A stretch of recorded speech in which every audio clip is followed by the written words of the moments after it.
Well, well, well. Hello, everyone.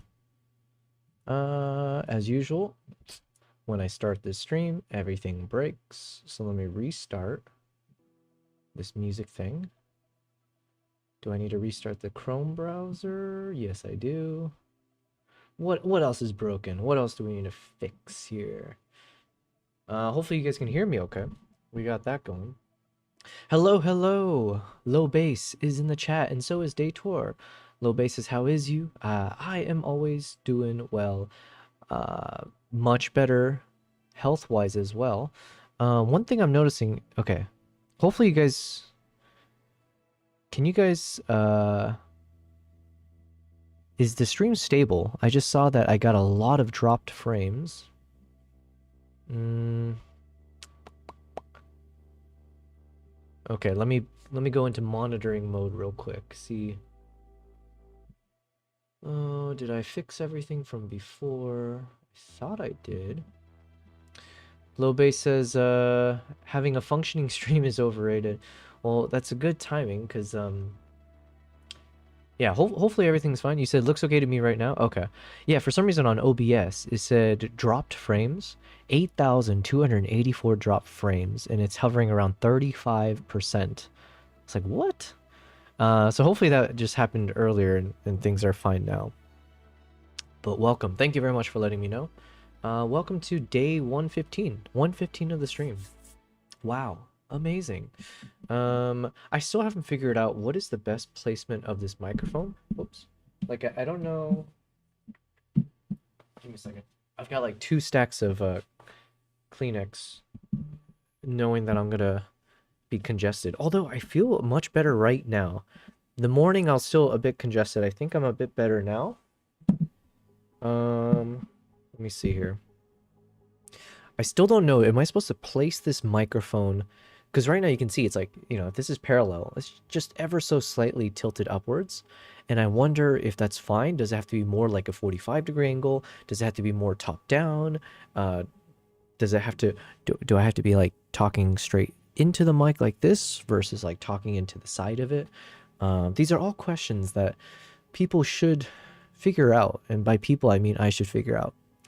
Lobe says, I've been having the same issues. I uninstalled Stream Elements Live, and that seemed to have helped, but we'll see. Okay. Interesting. I don't think I use... I shouldn't have that downloaded. But yeah. Best of luck to you as well, then. It seems like it's like a virus. We're all struggling here. Trying to get functioning stream. Welcome, guys, though. Just give me a moment here as I properly set up. And I'll put the headphones on so I can kind of see or kind of hear better if everything's fine. Let's test. Testing. Hello.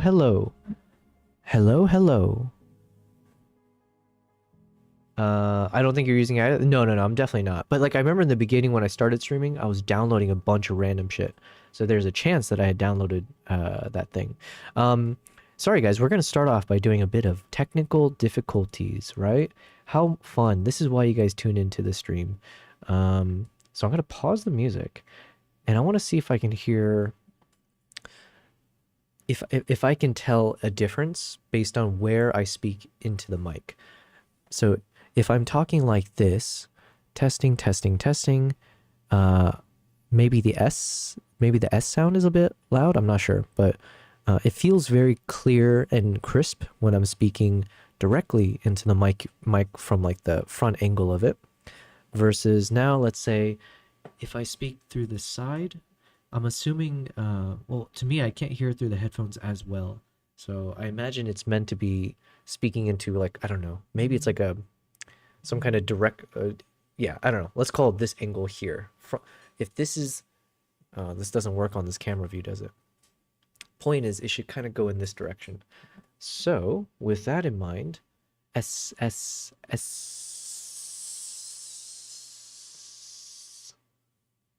right. I determined nothing from this test, by the way. Well, what can I do? Let's, maybe if let's loosen this guy. And then what if I extend it out like this? So then, generally speaking, I'll be kind of looking at this monitor and speaking in this direction, and then I'll be looking over at this and still talking. So I feel like this is fine. And then here doesn't make sense, right? It probably doesn't make sense. It has to kind of be in my direction. Testing, testing, and then what if it's like, yeah, okay. I'm gonna try this. I have no idea. Or how about this? I'm gonna try this. Wrong way. Lobay says it's not a Twitch stream without tech issues. Stream looks good and sounds okay now. Oh, well, thank you very much. Thanks for confirming for me. All right. This is what we're going to test next, okay? So hopefully it's all good. Let's put the music back on. I think the biggest thing I'm trying to avoid is at times I felt like maybe I get super loud unexpectedly, and then it might blast in your guys' ears. And also I'm trying to see how not to make that the sharp S sound come through. But I'm not the expert, so. All right, music. There we go. Today we're gonna play some of the cinematic chill soundtracks. So enjoy. It's not gonna be as much as the lo-fi beats, just to mix things up, you know, why not? Happy Thursday, guys. It is now 8:13 p.m. my time, so starting slightly later. But hopefully that's not a bad thing. Today was a good day for me. I worked a lot, just catching up on a bunch of random stuff. So hopefully you guys, if your day is just starting, well, hopefully you have a good day. And if your day is similar to mine, if you're near me time zone wise, hopefully you had a productive day. You're almost at the end of the work week. All right, one more day to go. It's a Friday coming up. So I appreciate you guys spending your Thursday evening or mornings or afternoons with me. It means a lot. And I think we've been kind of consistent with it, right? I think this is the third or fourth stream in a row that we've been on stream. So as promised, we are back consistent on the grind. So yeah, Kavaitsu says, happy Thursday, will lurk while listening on AirPods. Thank you very much. Thanks, Kavai, for being here yet again. I think you guys, there's a few of you guys who are troopers. You guys, I feel like you guys are on a good stream watching streak. So thank you. Thank you. Let me just adjust a bit more here. There we go. L 17 minutes ago told me to hydrate, I think. So I shall. Thank you, L. Hold on. Let's I did a double boost of this vitamin C. It's not urine, I swear. But if it was, oof, Jesus, it's powerful, it's potent, okay? If you're gonna drink urine, it might as well be the strong stuff, right? Why half-ass it at that point? You might as well go full stream. Also, say hello to my little kitties. We got one of them. One of them's here. Oh wait, no, we can see Kimbap is, you can see Kimbap right now. That little fluffy ball at the very background in the couch. He's kneading right now. Is that the term, kneading? He's making biscuits right now, you can see. This little goofball. What's he making biscuits over there for?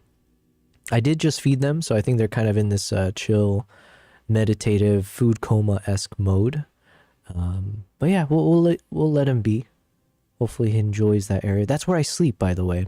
So he's just making him, I think he's just making the bed for me for tonight. Wow, how considerate of him.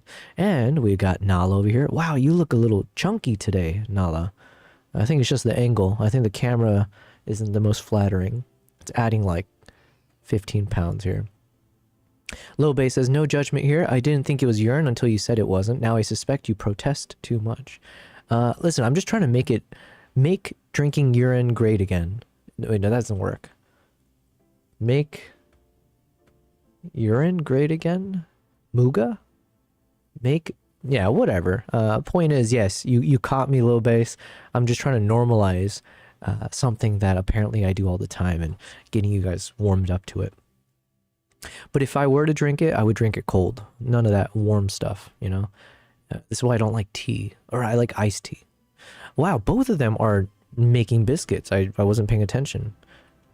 Wow, he's still making biscuits over there. Jeez. We can call it dedication at least. All right, so from what I can hear in my headphones, I do think the audio quality should be pretty good, I think. So thank you guys. I was just kind of buying time as I tested all the audio stuff. Oh, and I also do need to kick up the TikTok live stream. So let me go over to this TikTok thing. I need to double check, but I feel like we should be, unless I got suspended for, I think we were watching a video yesterday that had some curse words in it, the naughty words. So unless I got dinged for that, I think we're in a good place with TikTok. So let me hit go live. Let me check that notification thing. I think everything looks good, I believe. All right. So I think I've kicked up the live stream over on TikTok as well. Like I said, I don't actually know to what extent what the experience is like for people watching on TikTok, but it's been a fun little, it's just an extra button I hit. And then the big thing I'm trying to do is do a better job of monitoring all of the chats. So, setting up everything and whatnot. One thing I need to double check as well as I look at this is hopefully the mic and the audio volume stuff is okay on TikTok. But until someone yells at me and says it sounds terrible, we're just going to assume it's okay. There are a bunch of other tools within this TikTok live studio that I haven't played around with. There's something called the treasure box, a goodie bag, live goal, and poll and gift vote, and some other things. Oh, by the way, low bass. Low bass, you said, I did some brain surgery on Nyla this morning. Now I'm editing photos. Anything but my actual job. Who is Nyla?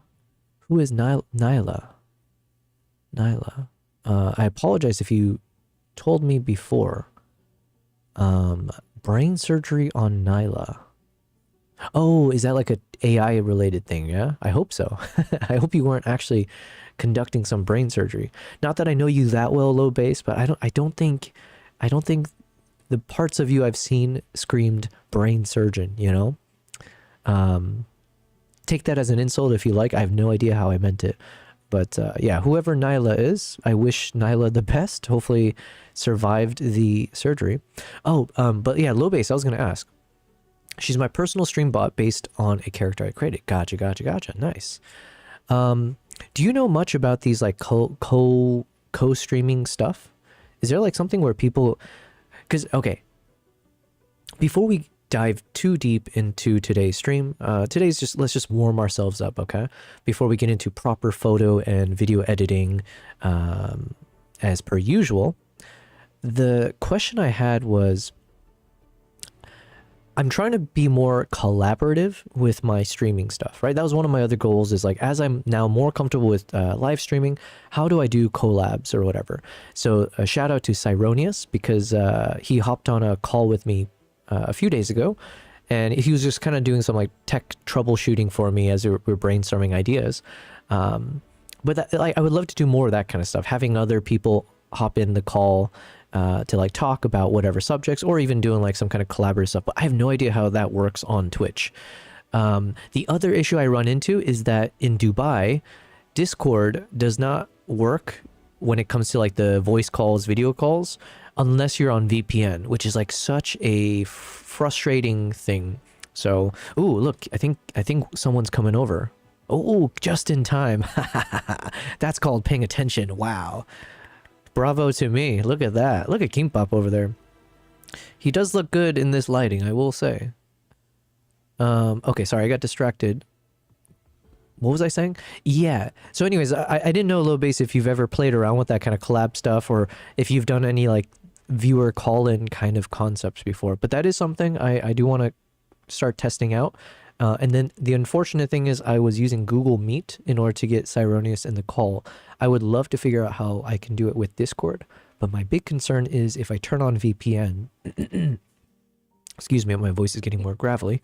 If I turn on VPN, my concern is that it's going to, slow down the network connections and everything. So anyways, personal problems that I'm trying to figure out. It is what it is. Otherwise... Thank you. Oh, we got negative. Oh yeah, yesterday was a fun stream. We got Negative View Photo, who hopped in, joined the community as well, and he's like a proper colorist, is what he says. colorist for like, you know, since the dawn of DaVinci Resolve. So that was really cool that we have more people joining this community that are creatives, that are people experienced in a way that they can help me selfishly. They can help me become a better, whatever, filmmaker, artist, you name it. So, so shout out to Negative View Photo for joining, and then he hopped onto the Discord. We had someone else as well, Dylan Spencer, who joined, and he is, I believe, a photographer. So he shared his Instagram profile in the Discord. So thank you to Dylan Spencer and Obi-Wan and Conan and Primal. You know, everyone was sending some photos that they took recently. So yeah, one of the other things I want to do a better job of is like monitoring Discord more frequently. My excuse was that, hey, look, I'm still a very small streamer, so it's not like we have the most vibrant community that's like people are engaging on a daily basis type thing. But that's a sorry excuse for not doing it, right? Because then you're never gonna have a vibrant community if you as the owner of the community don't set the best example, right? So anyways, that is another commitment, is I want to make sure I check Discord every day and see what you guys are sending, stuff like that. So that is my commitment to you guys. All right, so Kimpop has chilled down. Fedoreski's in the chat. Fed, what's up? Fed says howdy. I like that you say howdy all the time, because it takes me back to my American roots. A lot of people like to do stream. Hold on, let's just hop back over to normal mode. And then, wait 1 second, let me make sure TikTok is fine. I think TikTok is fine until someone yells at me. Also, I don't know. Okay, yeah, listen, we're going to assume it's good. Low Base says, a lot of people like to do stream togethers. Is that the name of it? Stream togethers? Or they like to do streams together? Where'd it go? But personally, I'm not a fan. I don't typically do voice calls or stream togethers. Okay, so stream togethers, is that like the name of this concept? I don't typically do voice calls or stream togethers because people who do those have a tendency to neglect their chat, and it excludes anybody who's not actually part of the call. Interesting. I didn't think of it that way. I guess I was just thinking of it from the angle of like, whenever I turn on a casual live streamer on, like, I don't know, YouTube or Twitch or whatever, one of the engaging parts I found is when someone hops in via, like, I guess their Discord, and people would just hop in at random times, and then just like you know, it could happen when, like, let's say the streamer is talking about something, and when someone has something like some input that they can provide, they would just hop in and provide that input instead of just typing it in the chat. And for me, I was thinking, like, look, as we grow, part of it is also that I want to provide other incentives for, like, hey, if you're a loyal community member, if you're someone who's like contributed or is like donating to me or any of the fun stuff like that, then obviously I want to allow more ways to engage and interact in the space. Give me a second. I feel like the music is like black. Oh, it's because I did turn it up over here. Hold on. Okay, I paused the music. Let me turn it down over here. And then let's double check how loud it is on OBS. Okay, I should memorize these numbers in terms of the settings here. Okay, okay, and okay. There we go. But I get what you're saying. Let me read the rest of your comment, though. You said, so there could be a level of neglect to keep in mind. You said, for me, Twitch is about the chat, and I respect and I appreciate the people who come to my chat, so I prefer to give them my full attention. That's a good, I like your reasoning there. Plus, when I come into a stream where the streamer is doing a stream together or a voice call, it makes me uncomfortable because I feel like I'm interrupting somebody's conversation. Okay, so then it sounds like there is a happy medium, possibly, as long as you don't neglect the chat. So if let's say if someone hops in the call, there will be some conversation, but then still keeping an eye out onto the chat would be a key aspect to it, if you could do it properly. Some people like to do stream togethers or Discord calls while on stream with only members of their community as a means of making people who are not a part of it feel excluded. So yeah, that would not be my intention. So yeah, I think there's like two ways to look at it. One is like, because I think of it sometimes because I travel a lot, right?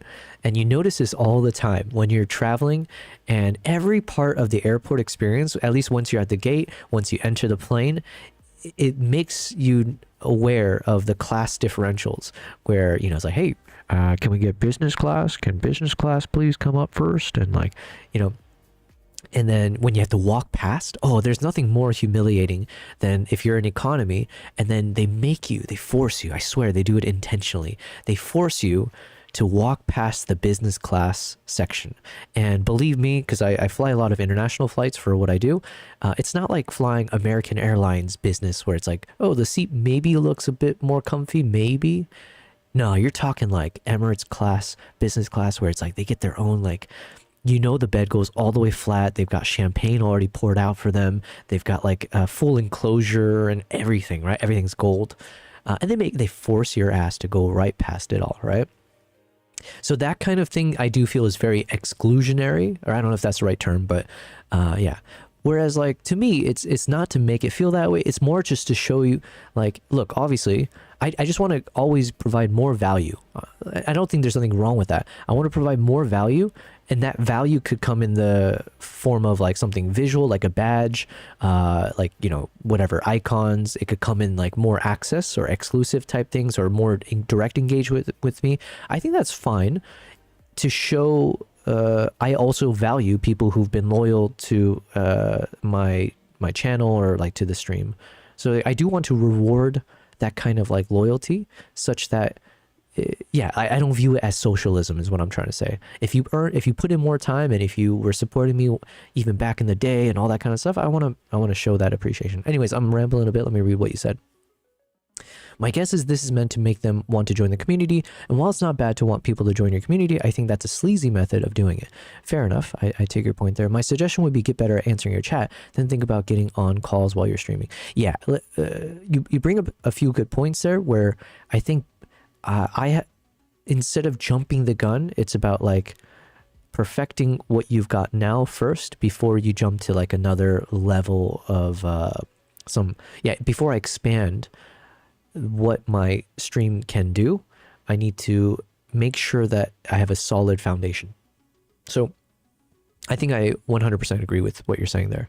But it is something I want to do. I want to be able to do more of these kind of viewer call-ins. And it could just be like, look, there's a dedicated time when we would do this kind of viewer call-in for like a dedicated purpose, right? So it could be like people call in if they have if they need advice on something, photo editing, whatever else it could be. Or it's like if I need help on something and someone can hop in to provide that effort of help instead of like trying to type it out. So things like that, I think, could make more sense to do more immediately. And then when it comes to what I think the stream togethers concept, which I don't know if I've heard of that, but that one sounds like maybe once you know you're engaging with the chat properly, then that could be an interesting thing to try out, I think is what I'm hearing. So anyways, thank you for your input on that.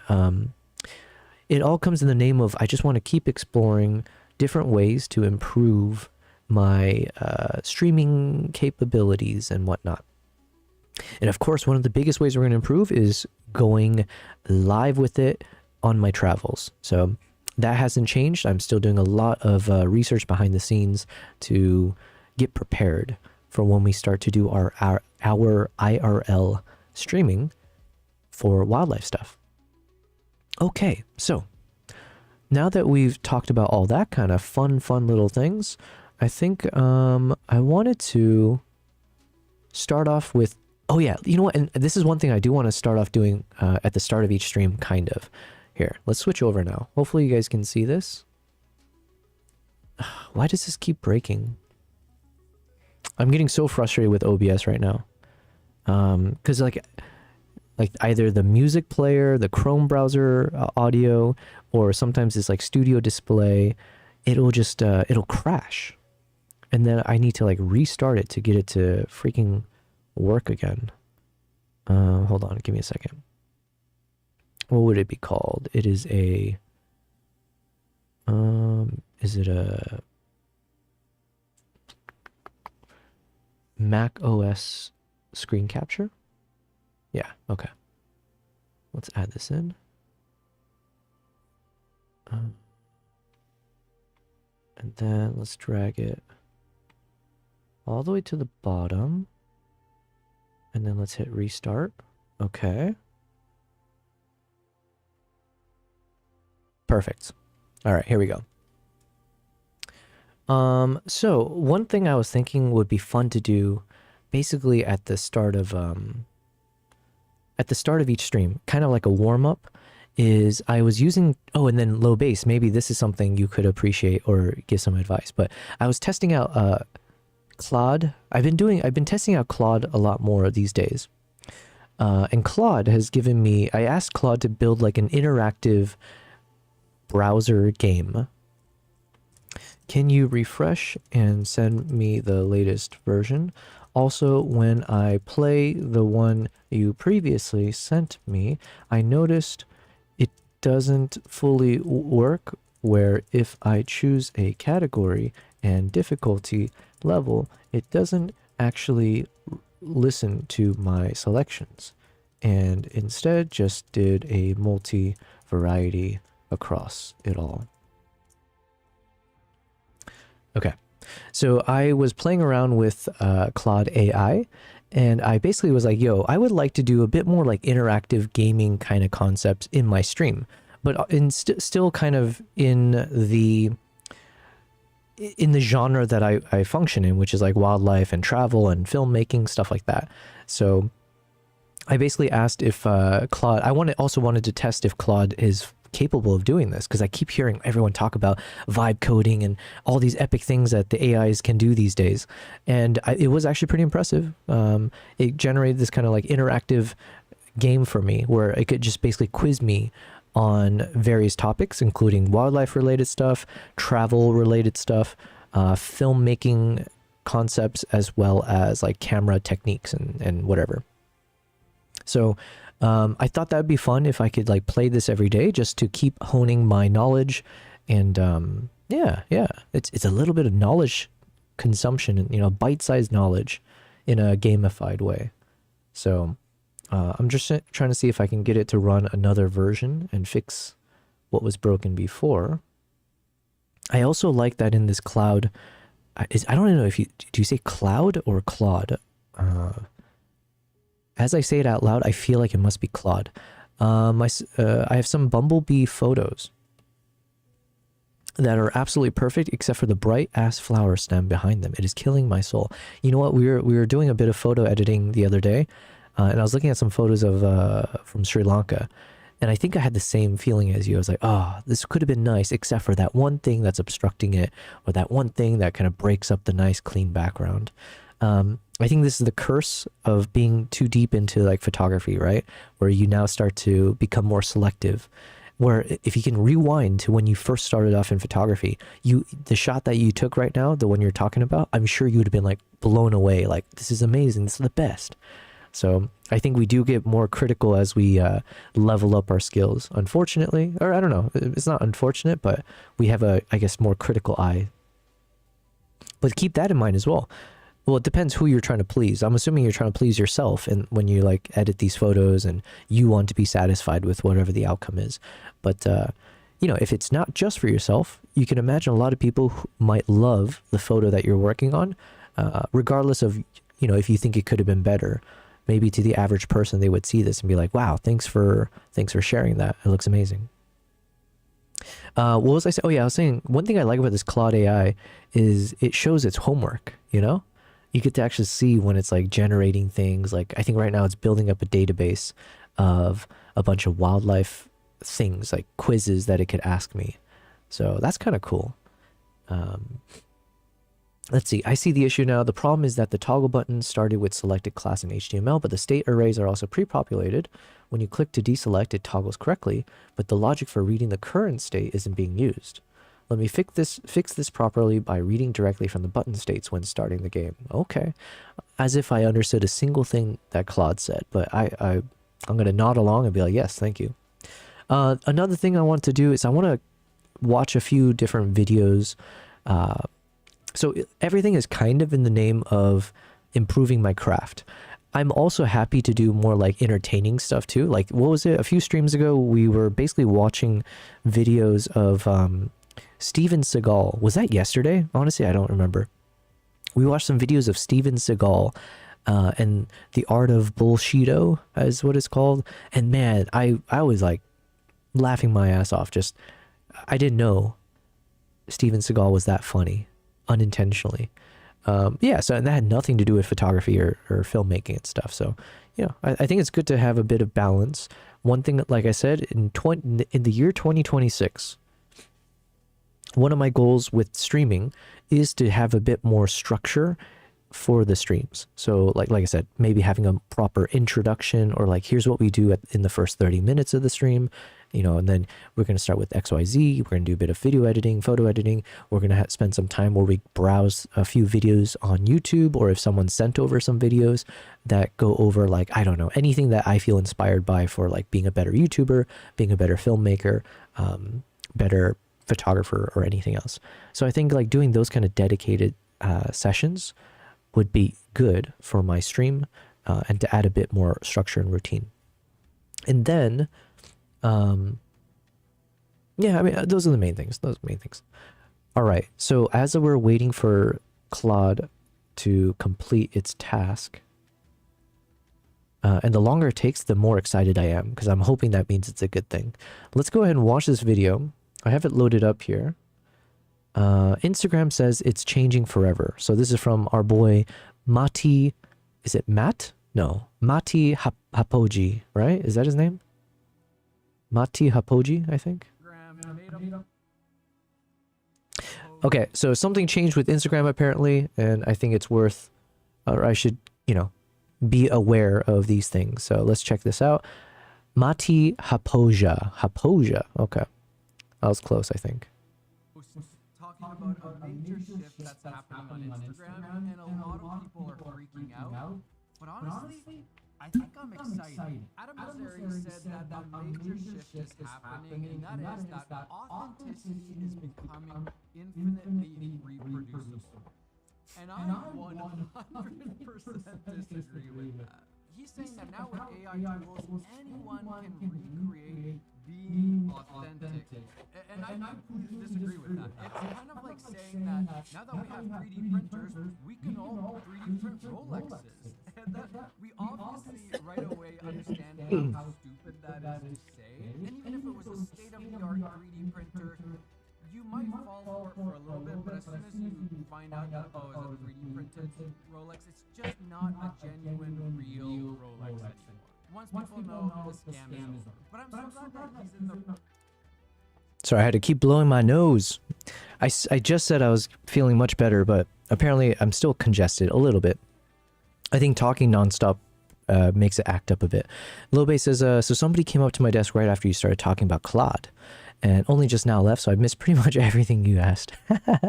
Don't worry about it. I was just explaining how I've been enjoying using Claude, and I got it to build an interactive game for me that I'll play at the start of each stream, just like to quiz my knowledge of stuff. But I like it. Claude, stupid voice to text. Yeah. Josh Warner is in the chat. Thank you very much, Josh. Good to see you. How's it going? I'm here to lurk and chat a little bit.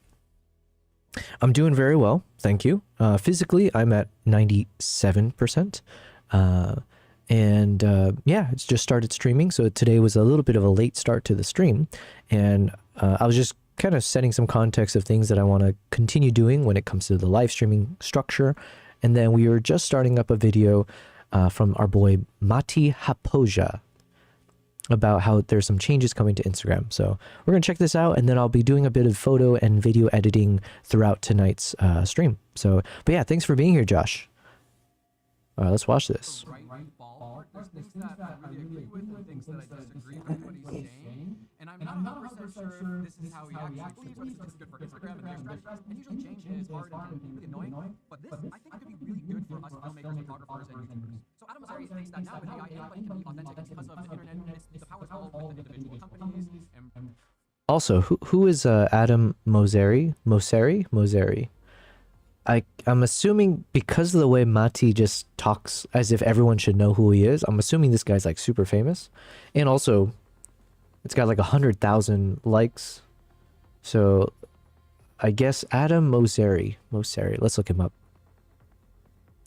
Josh says, I left Instagram this year. Yo, congratulations to you. It's echoing. Oh, my bad. Hold on. I think it's because I had the speakers turned up too loud. Thanks for letting me know. Hopefully the echoing should stop now. Here, let's do a little test. brands, people don't don't trust them, and now it's the time of the individual. Anybody can be Okay, hopefully the echoing is gone. Low basis Claude is great for writing it and coding, but OpenAI started to pull ahead with GPT 5.2, especially the codex part of it. Man, I saw something, I saw some news earlier that OpenAI is at a risk of like being fully bankrupt or like having no more money in like by the end of 2026 or something. Like they'll run out of funding, or if there's something like that. I was like, ooh. I hate that all the AIs excel at different things, so I pretty much have a subscription to everything. Yeah, sounds good now. Thank you, thank you. It was a speaker feedback, I think. Yeah, thanks, guys. Okay, hold on. Let's look up this guy, Adam Mosseri. Who is Adam Mosseri? He's a businessman. Oh, he's the head of Instagram. I see. Okay. Okay, so that adds a bit more weight to whatever he's saying about Instagram. Gotcha. Like I said, I don't know anything, so there you go. Here's more proof of that. authentic now. True on distribution, false on authenticity, in my opinion. He says that we trust individuals and not the publishers and brands and companies. And it says a few thoughts on why creators will continue to matter, how aesthetics are changing, and no longer believing what we see in a world of infinite synthetic content as we head into 2026. Okay. Josh, you asked... Oh, sorry. Lowbase was saying, I find that extremely unlikely. I've spent enough money on OpenAI to probably personally fund their company. Who knows? Maybe.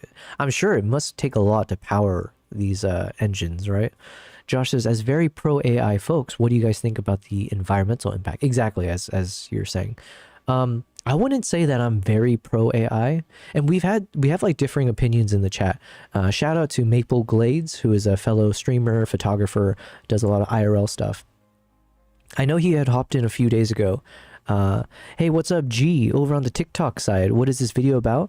This video, if you're talking, okay, in terms of the stream, today's stream is just whatever. It's just like doing some photo and video editing. If you're asking about this video we're watching, which should be right in the center of the screen, it's from a guy named Mati Hapoja, who's like a really good photographer, filmmaker, etc.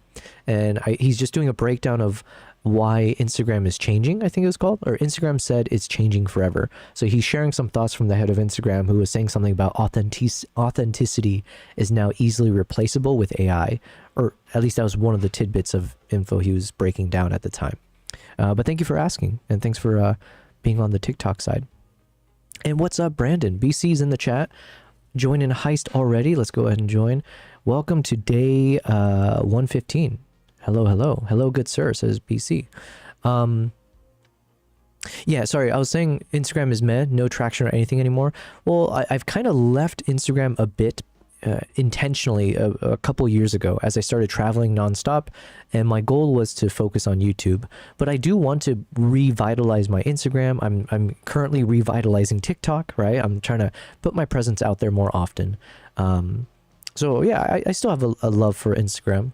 But yeah, Josh, to your question about the environmental impact and like pro AI, I would put myself kind of in the middle of the bucket. Some other folks, I know Maple has very strong opinions against AI, and which I don't think I necessarily disagree with anything he says. I'm just more of like I'm one of those that thinks like progress is inevitable type thing, or these like technological progresses or shifts, technological evolution maybe. These things, as a single person, you are not able to stop the tide, is kind of how I view things. It's a bit of a defeatist attitude, but I don't view it as a defeatist attitude. I view it as more like I embrace the tides are shifting, and instead of like resisting the shift, or this kind of like, I'm trying to keep the analogy alive here, instead of like trying to fight it, I'd rather flow with it. And so I'm preparing the boat. I'm preparing whatever it takes so I can start flowing with the tide instead of crashing against it. And I don't inherently think of AI as like an evil thing. It's very much a tool. And yeah, it's like, it just depends on how people use it. And I also am aware that certain types of changes can have more drastic impacts on people's lives. So I obviously in my world, I do view that humans are more important. Like I care more about my fellow humans at a macro level than I would care about other species, let's say. At some point, I fundamentally would say that I probably care more about my own species than others. if I don't know, maybe there would be areas where I can break from that rule, but like as a general concept, that's how I would feel. And so, yeah, like I want the continuation of my species, sure. But I'm also aware that in the future, there probably is going to be some kind of a sentient AI or something that's like a more intelligent being than us that will surpass us. And it's like, hey, look, it's inevitable. It doesn't mean I'm going to stop caring about my people or my species. But yeah, I don't know. Sorry, I don't know where I'm going with that. Hold on. Let me just open up a few things here. Okay, cool.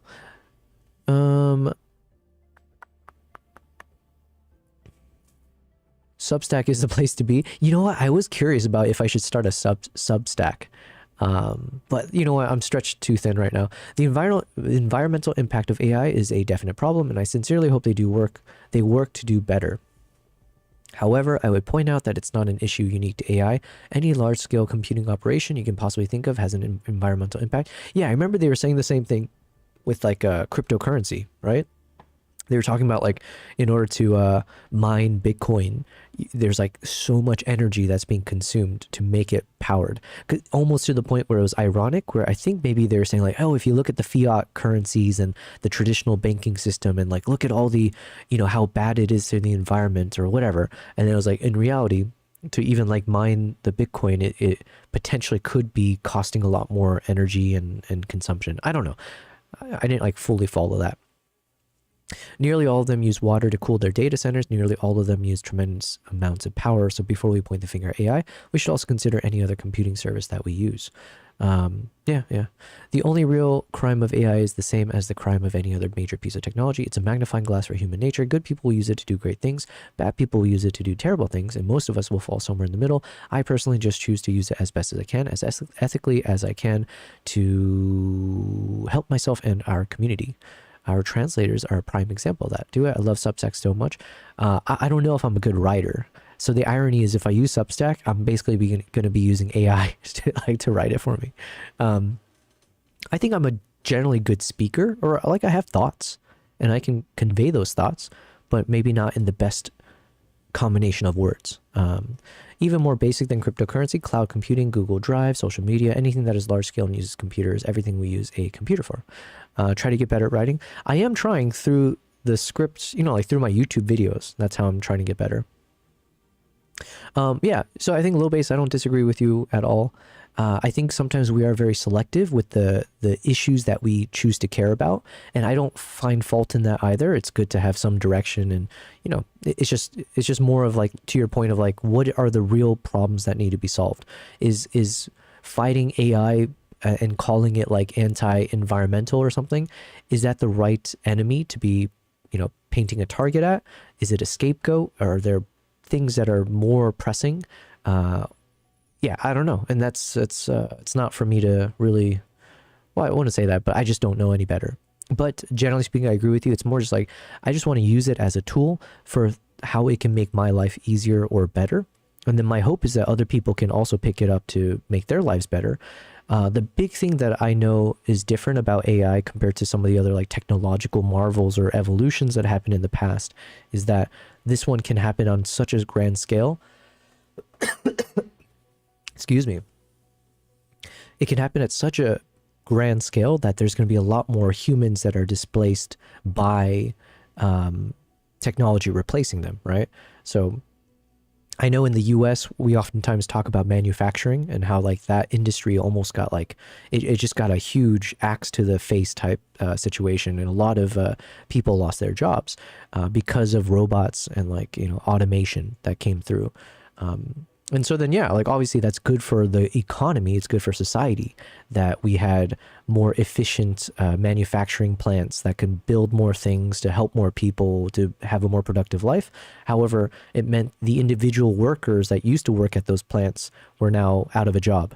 And it wasn't just like, oh, it's just a evenly dispersed number of people around the world or around the US that lost their jobs. It was like hyper concentrated entire towns of you know, working male adults or whatever all lost their jobs immediately, like instantly. And then now that town is out of like, you know, it's like then a lot of the, yeah, like then the money is drained from that town because now everyone's out of a job. It's like, like psychologically speaking, everything goes down. People fall into like drugs and other types of bad behavior. So you can imagine, like, in reality, that caused a lot more issues than like maybe you would see in a textbook type situation. And I can imagine now with AI, that's like only crazy, like on a crazy scale, where it's like, oh, an entire industry can get wiped out because AI does, like, one AI can do the job of like hundreds, thousands of people in a call center. It's like AI can now like pick up infinite number of calls and be more whatever. You get my point. Anyways, we're kind of rambling, we're doing a bit of rambling here. I wanted to get better, so I started Substack just to get better. That's a good point, Josh. I think the main thing I would say against it right now, for me personally, is I have got a laundry list of things that I need to do, including being more consistent with my YouTube channel. So I've been doing a lot of thought behind the scenes to start creating a new series on my YouTube channel where it's going to be very much like off the cuff, not scripted, 3 minutes, 5-minute type videos where I talk about random things, like break down some of my favorite shots or some moments when I was traveling, maybe thoughts like even what we were talking about here, but just, yeah, very casually speaking. So that'll be my form of quote unquote writing articles. I'll just be speaking it instead. So hopefully you'll enjoy it. Hopefully you're following my YouTube channel. Let me go ahead and punch that into the chat. Everybody should follow my YouTube channel. Yes, of course. Reading other articles helped me get better at writing. Yeah, and I guess basically, Josh, I'm doing something parallel to what you're talking about. Excuse me again. That's why we're watching this video. And we haven't really watched the video because I've paused a lot, but that's, get used to it. But yeah, that's the same reason I'm watching these videos, because I'm taking notes on how to be better at speaking to a camera, what kind of topics are of interest to people. Yeah, so I am taking notes of things like that. So like even just the way he's structuring this shot here, obviously he's just kind of casually sitting behind the desk. Yeah, so these are all notes that I'm taking so I could be better at this. All we can do is the best we can do, and what happens, happens. I'm just trying to do the best I can to live with whatever that happens to be. I'm afraid I don't have the emotional bandwidth to do more. Yeah, I think I agree with you, Lobase. All right. Yeah, I think that's great. And the word trust here is very important. We'll talk about that more later. He talks about how we all complain about AI slop, and that actually he thinks that there's some great AI content out there, and the AI stuff is just going to get more and more realistic.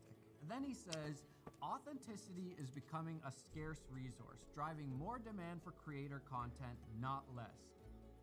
Authenticity is becoming a scarce resource, driving more demand for creator content, not less. The bar is shifting from can you create to can you make something that only you could create. I think yeah, I think I agree with this. I mean, that's why I started getting into Can you turn the video up just a smidge for us? Of course, yes. Your wish is my command. Where do I do it? I'll do it from here. Here, tell me if it's much better. Hold on, let me back it up a bit. It's just going to get more and more realistic. Then he says, authenticity is becoming a scarce resource, driving more demand for creator content. So hopefully the volume's better now. But thank you for letting me know. So right now it's hovering around like negative 23 decibels. A tad more and it will be good. Ooh, okay. Even more. Man, you're getting greedy. Josh, my friend. Here. How's this? Authenticity is becoming a scarce resource, driving more demand for creator content, not less. The bar is shifting from can you create to can you make something that only you could create. Perfect. Okay. Well, thank you very much. You have improved the quality of my stream, so I appreciate you for that. My thought I was going to say here is, I mean, I think I agree with this because I don't know why I'm saying that as if nobody should agree with this. I agree with this, and this is partially why I decided I wanted to go into YouTube. It's why I decided I wanted to test live streaming. It's why I do what I do, where I'm trying to put myself in the camera more often, because as I keep looking around, as we talk about AI can do everything, yeah, it probably will eventually be better at everything. It can edit videos better. It can edit photos better. It can be better than me at everything except for being me, right? So to me, it was like, look, if I can survive as an artist in the future where AI does everything better, um, I will put my money in investments into just being a better version of me in terms of me as a brand. So, and hopefully, if I start now, I can start to slowly build up a community of people who enjoy and appreciate me as a brand, right? And sure, AI could eventually do it better. AI could be a better version of me than me, but that's not why you guys tune in to listen to me or watch my stream, right? Hopefully at that point you're watching me for me. So that was my kind of that was my way of trying to hedge against AI inevitably taking over everything or just doing a better job. So yeah, I think I agree. So then it's like, to me, the authenticity is myself, you know, that is as authentic as I can be, is just being myself. Okay, anyways. This sounds like the opposite of what he said in the beginning, that authenticity is infinitely reproducible now. Then he declares that the feed is dead, and I agree in the sense of like a curated grid, that is definitely dead. Sorry, Peter, I know how much you worked on your grid, and for the record, you had the greatest, the best grid of all time, and you kept going till the very end, and I do apologize for my grid being so bad, probably one of the worst. And now he's saying that DMs are huge. That's where people essentially post their real. Fed, sorry, I missed your messages. I'm realizing now which message is not hooked up to my OBS. So now I know which one to pay attention to. Fed, you said, hold on. There's definitely an issue of how it's taking up a lot of land and resources already. People want cheaper RAM, you were saying to me. Gotcha. Yeah, I think I agree with that. Real raw stuff, and people are DMing all the time. And then he calls camera companies idiots for trying to make us all into pro filmmakers, which I agree with in some ways, but actually that's an Instagram problem, not a YouTube problem. So on Instagram, because of the algorithm and the feed and the way that it works, they essentially want or need to be able to hide ads in the infinite scrolling. So you can't tell the difference between, is this just somebody posting something, or is this an ad minus the little like sponsored by thing, which seems to get smaller and smaller and more hidden all the time. So on Instagram, if it's too polished, too professional, right away that signals to our brain that this is an ad and we skip it. And I mean, that is very true. I've thought about this as well, of like, man, sometimes I'll see something that looks so polished, but the moment I see that it's a sponsored ad, I just kind of be like, okay, whatever, and I move on. Even if I would have enjoyed it if I just let it play out. So I do assume that we all kind of instinctively have, oh, hold on. Look at what she's doing. What is she doing over there? And this is why I need my overhead camera. Because if I had the overhead camera set up, you guys could see, like, I think she's on her back, staring up at the ceiling, just being a little bit of a goofball here. And then, let's see if I can show you guys her paw. I think I need to trim her fur. Okay, anyways, sorry, we're getting distracted. See, here, oh, sorry. Here's her little nose. Right there. Okay. And then let's check up on Kimpop. All right, he's chilling. All right, where were we? I will take breaks here every now and again just to say hi to my cats. Yeah, so I think I agree. I didn't think of that before, but he's got a point about like YouTube and Instagram. And like with Instagram, things, if it's too curated, if it looks too good, some people just instinctively think it's an ad or just think it's not enjoyable for some reason, because I fall into this as well. And maybe even deeper psychologically, if we realize like, oh, this is like a full-on production, like he's got great lighting and great camera, then you start like second guessing, like, wait, are they just trying to get me to listen or click or whatever? Am I getting sold something? Am I getting scammed here? And that's why people are using their phones more. That's what I do on Instagram. I just film on my phone because it's the opposite effect where they're like, oh, this feels raw and real, so it must be just the person posting something that they think and not an ad for a company. Now on YouTube, we actually don't have this problem because ads and videos aren't mixed in the same formats. We can clearly tell like, oh, that's an ad format and this is a creator video. And we're purposely clicking on the videos. Whereas on Instagram and TikTok nowadays, you're just at the mercy of the algorithm. It's just giving you whatever. And I guess on YouTube Shorts is the same. YouTube long format videos are a very different ballgame. And this is where I really start to disagree with what he's saying. Flattering imagery is cheap to produce and boring to consume. People want content that feels real. Savvy creators are leaning into unproduced, unflattering images in a... Okay, hold on. Flattering imagery is cheap to produce and boring to consume. People want content that feels real. Savvy creators are leaning into unproduced, unflattering images. In a world where everything can be perfected, imperfection becomes a signal.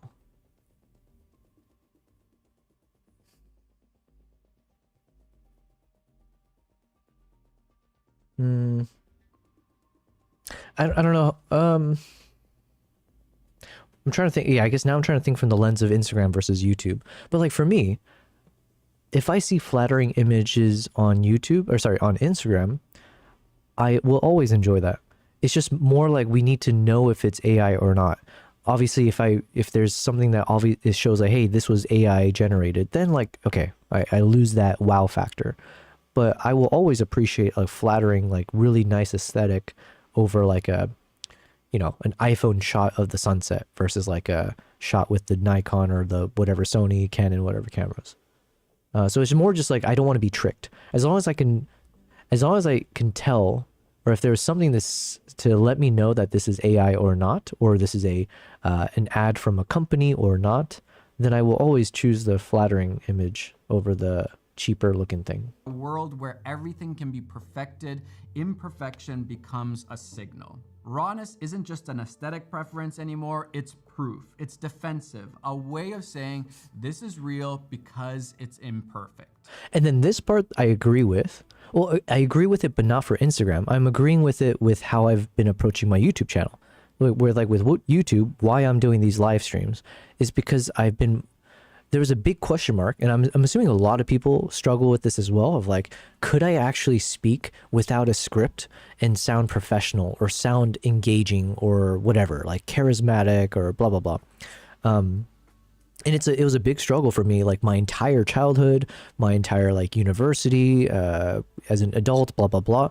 It was always having this fear or concern that well, one, this is true. I ramble a lot, but I always felt like I ramble with nonsense. I speak nonsense. Nobody can understand what I'm saying. And that probably was more true in the past, but it just took practice and more conversations and just doing it more often before I started to realize I'm getting better at it.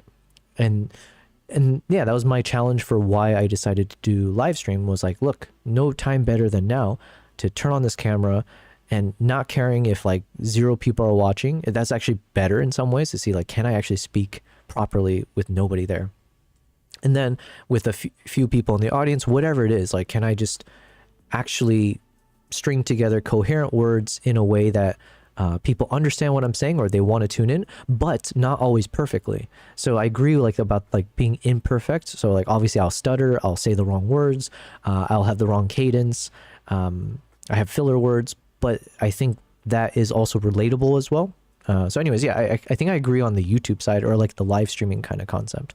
Josh, you said Instagram feels less like a place to connect and more like a place where everyone's chasing likes and follower counts. My feed is mostly ads and suggested posts, so I miss my friends' work and all feels kind of fake. People scroll past, tap like and move on, and they might remember the image, but they won't remember me. I think you said it really well. That was almost poetic, man. I think I agree with you. And that was part of the reason why I did start to shift away from Instagram, where I was putting more of my money and time, like money as in like a gamble of like, I think I would rather start to try to build up a YouTube presence over Instagram. And it's not a knock on Instagram. It was more just the trend of short form content that we were seeing with like TikTok. And as we're shifting more to like video content and the vertical format, you were just like starting to see that shift where attention span, you're getting these quick dopamine hits, and you know, with a quick swipe, you can keep seeing as many content as possible. And so you're really fighting to grab a viewer's attention in literally not even a second. It's like your first image, your thumbnail screen, or whatever's happening, the audio and everything has to be so clean that it intrigues them for only one more second, and then that second has to get them for another second and another. It's like such a fight, and it's an art in and of itself. But now with AI and like it's just more accessible for people to create, so it's a lot more challenging to make a name for yourself in that space. And it's not to say YouTube is any more difficult or easy, but with YouTube I just felt like, oh, I can tell a more personal story, have more of that kind of emptiness of just like hearing me talk about something and not make it feel like every second counts. Anyways, yeah, so I think I agree with you. Kavai says, I think there's a way to go in the middle here. Professional cameras still are superior, but what I see is people film the intro with the phone to show rawness. I did a bit of that as well, especially for wildlife. You would show a bit of like, here's what my phone sees, and then here's what the camera sees. So you kind of show a behind the scenes of here was the moment as it was like to be there, and then here's the extra flair you can add as a photographer or videographer. It's a nice way to, it's like a before and after almost as well. What's up, Obi-Wan? Obi-Wan is here. Hello, Obi-Wan. I was checking out your photo in the Discord earlier, so maybe as we have some time, we can go through some of them if you're still here.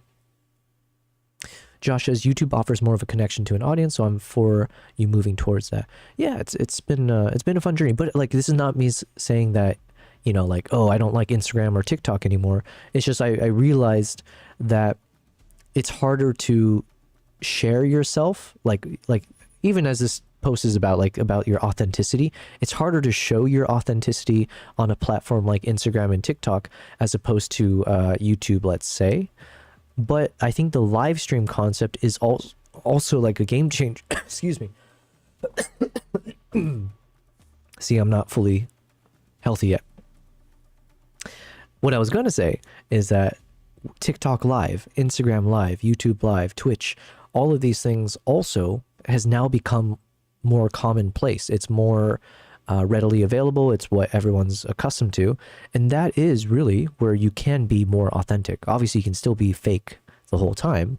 But because it's not scripted, that's just another form of long form, authentic content. So I do feel like live streaming and the concept of like live content is the next generation of like, yeah, it's going to render these kind of square posts or the carousels or the reels. It's going to render those things obsolete as more people will be inclined to watch something that's live. So yeah, and that's nothing new, right? But for my generation, it's still kind of like a nascent thought. Whereas for like the Gen Zs and the Gen Alphas? This is like second nature to them, right? Like live stream, they're all like looking at like the iShow speeds. Man, I just saw something I could not comprehend. Because iShow Speed was celebrating his birthday the other day. I don't like watch his content per se. I haven't had time to like watch proper Twitch streamers or anything. But, you know, every time I see, he's so impressive. I didn't know he's only 21 years old now. Like he just celebrated his birthday the other day. 21 years old. That just like blew my mind that he's like changing the game, and he's not even, he's just old enough to drink, you know, globally now. Like that's crazy. So yeah, now there's like the new generation's grown up with people like him. So even like people like this, like Mati Hapoja, Peter McKinnon's, all of them, I do feel like we are part of the older generation, and everyone should be getting into live. Like, doesn't matter how big you are. Like, I feel like Peter McKinnon's, the Matties, and everyone, live streaming probably will be. It's just I think that's the platform to test out. So hopefully I'm not too late is the main thing I'm also saying. Hopefully we're still in it. We're not too old, or it's too late for me to like try to create a platform and a community out here. So. And I think this statement is really missing the point. I think both filming on an iPhone and filming on a more professional camera can feel authentic and real. A great example, one of my favorite YouTube channels, Matt Armstrong, he fixes up crashed up supercars. He does both. He films some YouTube videos on just iPhones, smartphones, very, very raw. And then at other times he's using real professional cameras and even filming cinematic things. But what doesn't change is who Matt Armstrong is. His person. Oh, by the way, because this is a good example of this. YouTube offers more of a... Oh yeah, sorry, I read that. I love Matt Armstrong. I watch all his videos. I don't think I've heard of him, so I think I should follow him. One thing I was going to say about... You know what? We should do the same exercise. Silly me for not having done this. I think I even had it set up here. YouTube learnings. There we go. Okay. So this is the... shoot. Oh, wow. It changed the... Interesting. Wait, how come it didn't do it for my last one? What was I gonna say? Oh yeah. We'll call this mic, audio. He's you can't see the microphone in his video.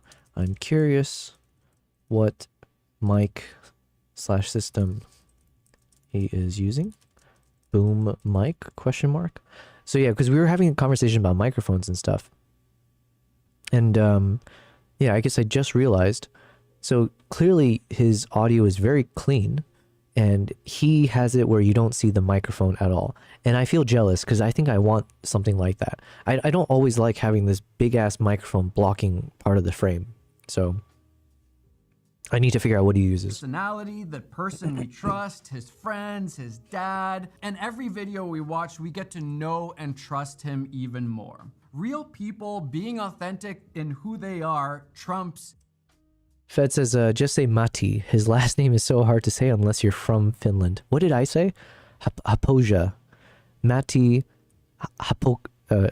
Okay. I'll just say Matti. I shall do your bidding, Fed.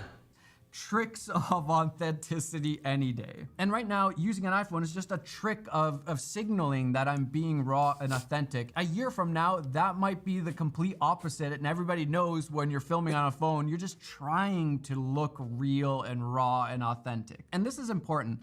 The longer the media format, the harder it is to fake authenticity. On Instagram, it's very easy to fake things. On a podcast, virtually impossible to fake. You can't go on a 3-hour Joe Rogan podcast and fake who you are. That's why long format YouTube videos are so powerful and always will be. Then he goes to say, relatively quickly, AI will create any aesthetic you like, including an imperfect one that presents as authentic.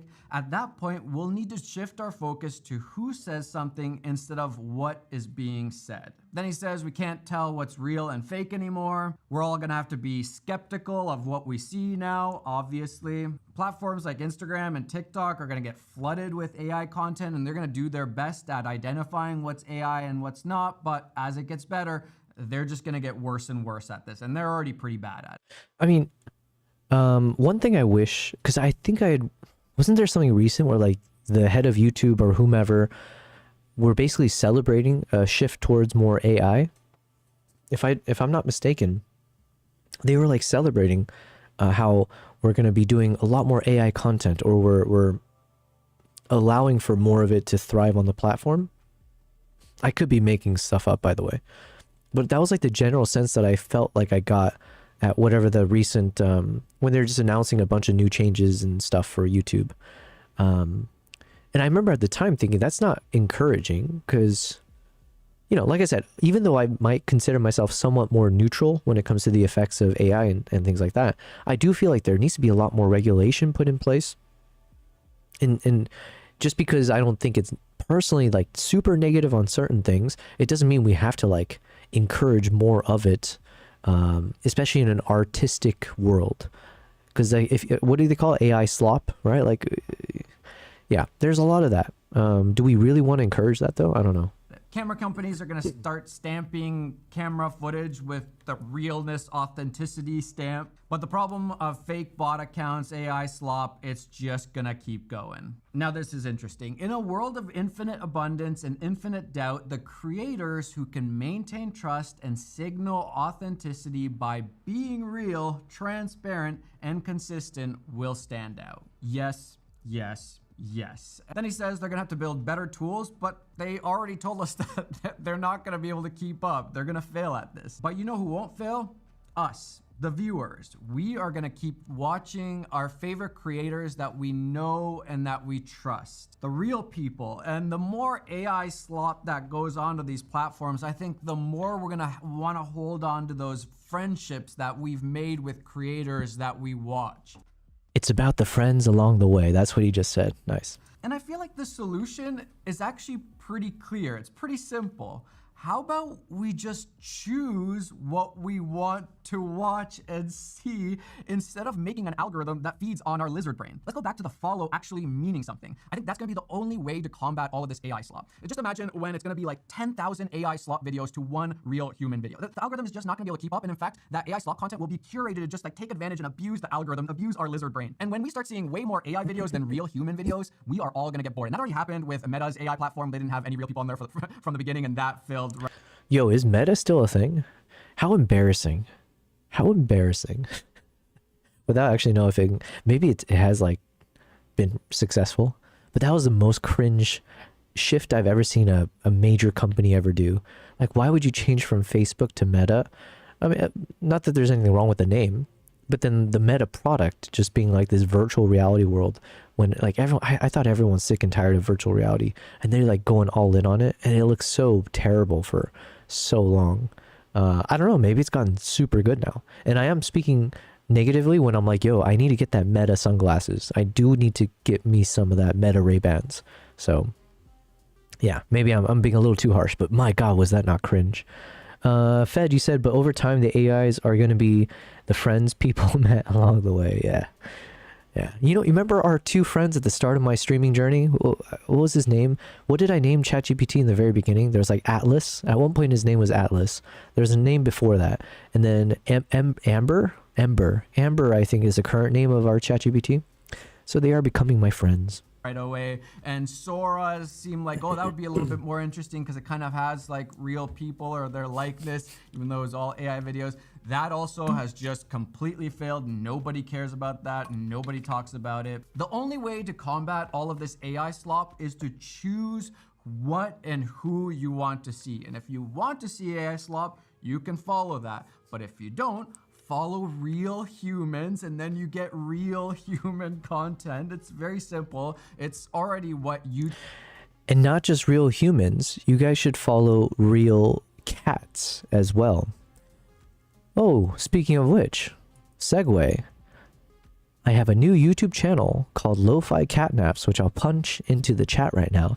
You guys should all follow that because they are real cats, no AI, and just hours of footage of my cats doing their thing while I put on some ambient music, lo-fi beats, chill music, whatever. There we go. There was my plug. Fed says, I started watching when Amber was the current friend. Oh, nice, nice. That's funny how those could be like the key ways to know when you started watching me. Listen, I appreciate it. Yeah, we had to put Atlas out to pasture, I guess is like the phrase for it.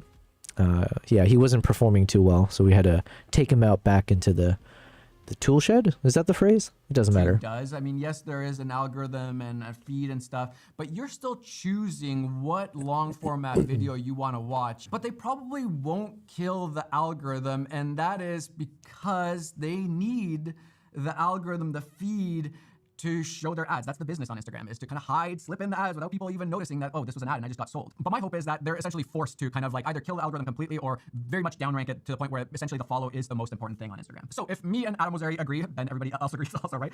That AI slop is coming for Instagram, for TikTok, and it's gonna be a problem. We disagree on a lot of other things. But what do we do as filmmakers, photographers, creators, YouTubers, Instagrammers? The number one thing that you can do in 2026, and I think this applies forever, is be your authentic self and connect with other humans.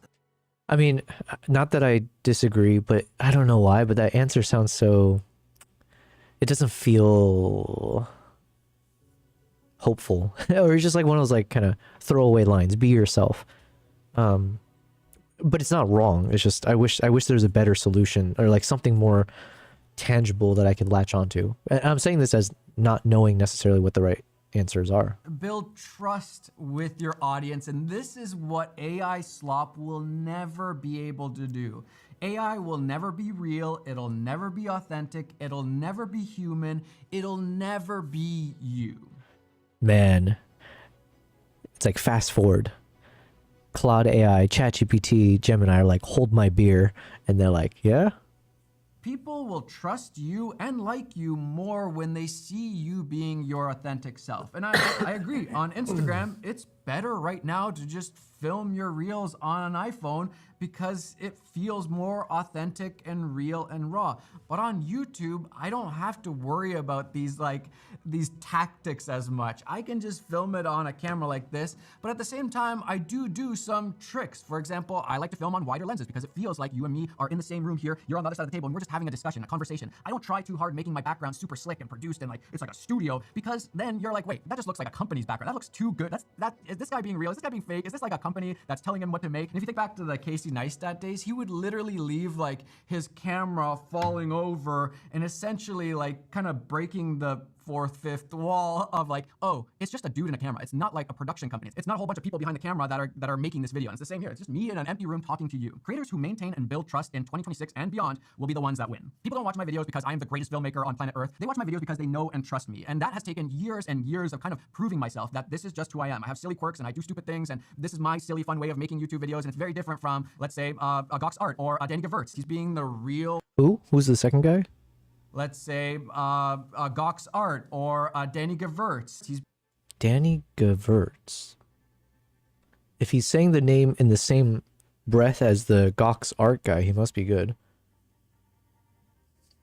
What was it? Danny Gewurz? being the let's say Gox Art or Danny Gewurz. He's being the real, raw, authentic him. And the way that he does YouTube and makes videos, that is very much Danny Gewurz. That is not me.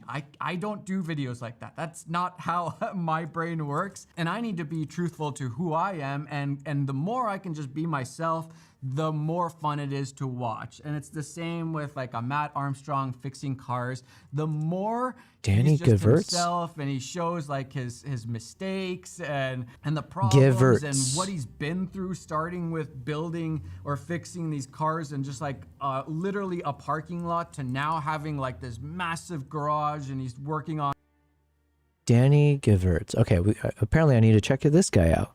Because I do like the Gox Art stuff. Man, that guy is so impressive. Kavai, you said watched a couple lo-fi cat naps while making art. Very relaxing. Yo, thank you very much. Thank you for watching. Hopefully you liked the video and you shared it with like 10 of your closest friends or something. Or to all the cats that you know in your life. Just to show them this could be you. Motivation. But thank you. Thank you. I need to make another few videos actually soon. Fed says... Is Mati looking into a new job as a human resources motivator? You know, maybe that job will stick around.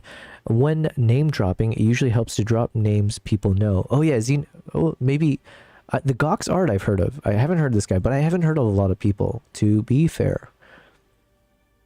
So let's check out Danny Gewurz. How filmmakers actually get more work. That sounds like something I need to watch. He made a video with the Sony FX6, a Taekwondo short doc. Oh wait, I do need to watch some more short films because I need to learn. And oh wait, I'm so glad I'm learning about this guy now, because that is the world I'm trying to start with, is like short documentary films, right? This lens rocks. Wow, we have so many videos to watch. I'm not going to get any photo or video editing done today. It is what it is. Okay. How filmmakers actually get more work. 2017, having done anything from small weddings to Nike commercials to feature films, like in everything that you can think of in between. And the exact same things that we're gonna cover in this video are things that I use to help build my freelance career. So if you're talented and feeling stuck and not feeling like you're getting consistent enough freelance work, this video is gonna be for you. So I wanna start with an easy one where most people lose freelance gigs. Number one, you have to make it easy to hire you. Which sounds simple, but you'd be shocked with how often I see how confusing and difficult it is just to get someone's contact information. You should have a simple website with your... Okay, let me take some notes here.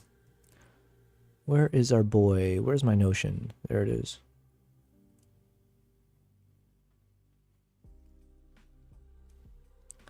Okay. And then, let's see. Oh yeah, I want to pause the music real quick because I couldn't tell if there's music coming from the video or if it's just my background music. So let's see.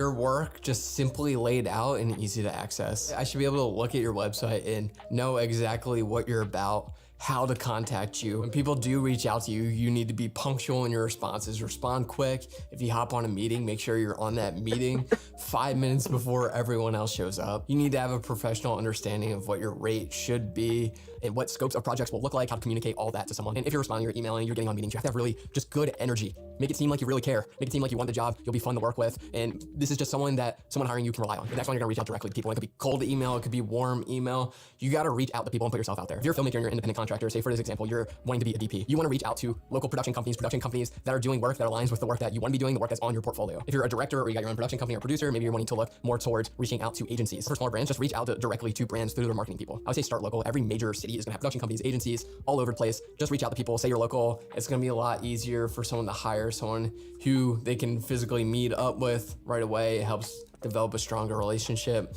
And also, they don't have to spend money flying someone from across the country. When you reach out to these people, email, DM, keep it short, keep it friendly, clearly share a link to your body of work. If no one responds right away, don't be afraid to follow up. The people who are hiring are decision makers. They have a lot going on. They get a lot of emails. So don't be afraid to follow up. Obviously, don't be annoying and be respectful, but it might take 1, 2, and even sometimes 3 emails before someone finally responds. Don't be afraid to become a friend on social media of a director, a DP, a production company, an agency. Hype them up, like their work, share their work, connect and interact with them as much as possible on social media. So when you do send out an email, it's not so cold. And maybe they even recognize your name. I can tell you how many times people have reached out to me and I recognize their name just from being in the comments constantly or sharing any work that I've done. People really appreciate those things. A lot of freelance work will come from just initial. I just keep noticing that the color keeps changing in these shots, which I don't mind. I just initiating reach outs and putting your name in the hat. The next one for me personally is the biggest one. Make sure you are okay. I like these stuff that he's doing here. Let me take a note of it. So like at 326, I like his chapter. What would you call this? The chapter breaks, the visual of his messy desk or something, and then the title appears. I like that style. So instead of just having like a typical black textured screen or some background for the chapters, I like that he just took like a still image or a video of, I can only assume this is maybe like a close-up of his desk. I like this. I don't know. I need to keep this in mind. making work. He sure likes to state the obvious. Yeah. Well, Fed, you know, it may be not obvious to everyone, right? I don't know if it was obvious. It's just that, yeah, what he was saying, it didn't really relate to me yet, because I feel like those are things that I do myself, like whether it's like cold calls or emails or being respectful, being on time, like those kind of things. I think I already do that. Oh, interesting. I can't play this on... So on TikTok, just now, I got a message saying gifting suspended and live visibility restricted. This behavior is not in line with our policies. Gifting is suspended in this live for 10 minutes. Reason, reproduce content. Learn more in live monetization guidelines. Additionally, this live is restricted in recommendations and search results for this period. Learn more in TikTok live section under community guidelines. Okay. So I guess watching this on TikTok can cause issues. I didn't realize that. I guess it would make sense, right?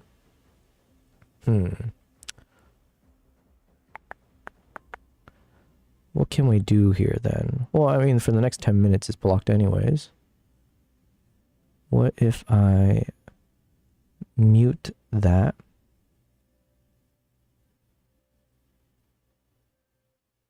Yeah, so I'll just mute it for now. Hopefully that's fine as is. We're still learning about TikTok stuff, but I guess TikTok did flag this video as being copyright material. I'm assuming that's what it means. He says, I mean, he said not to annoy people for a job. Yeah, yeah. Maybe he has a young audience. If so, this type of advice makes sense.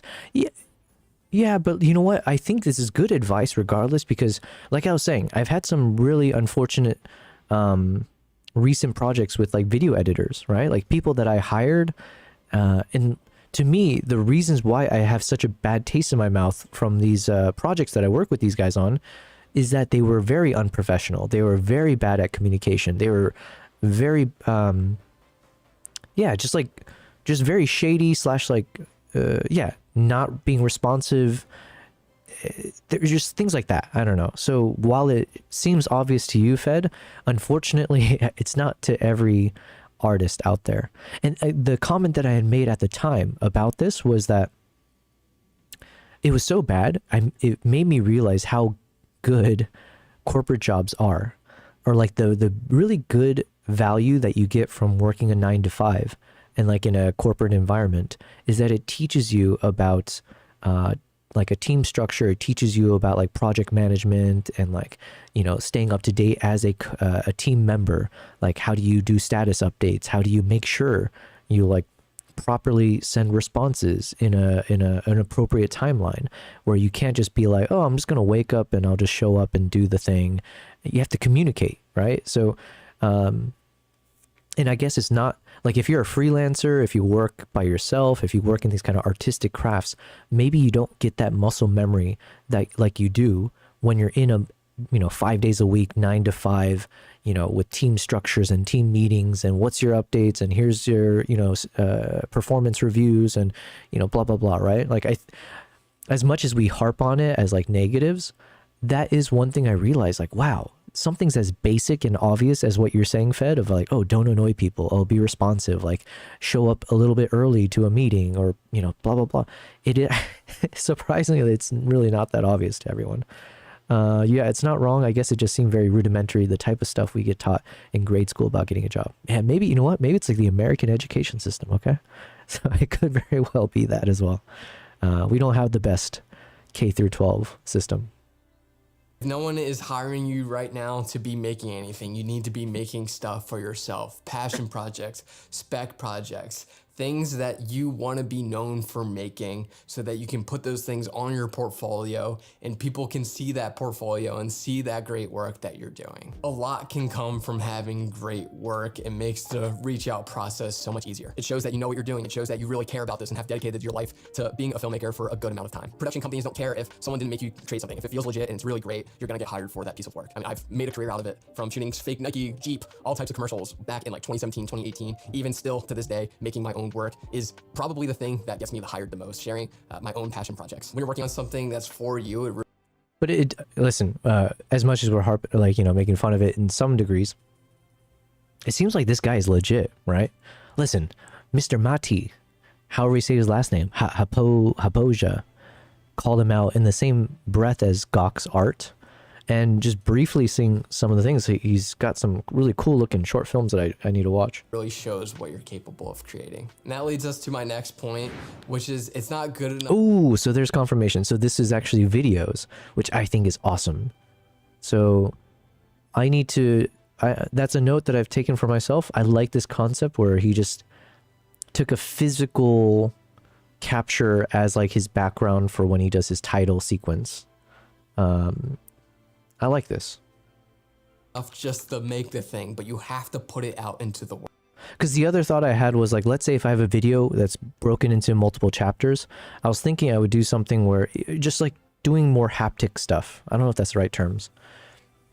Like overhead shot of my desk, and then literally, even if you see me writing out, you know, let's say the chapter is about share your work, and then you see me scribble with the marker onto a postcard thing or whatever, saying like share your work, and then just put it in the center.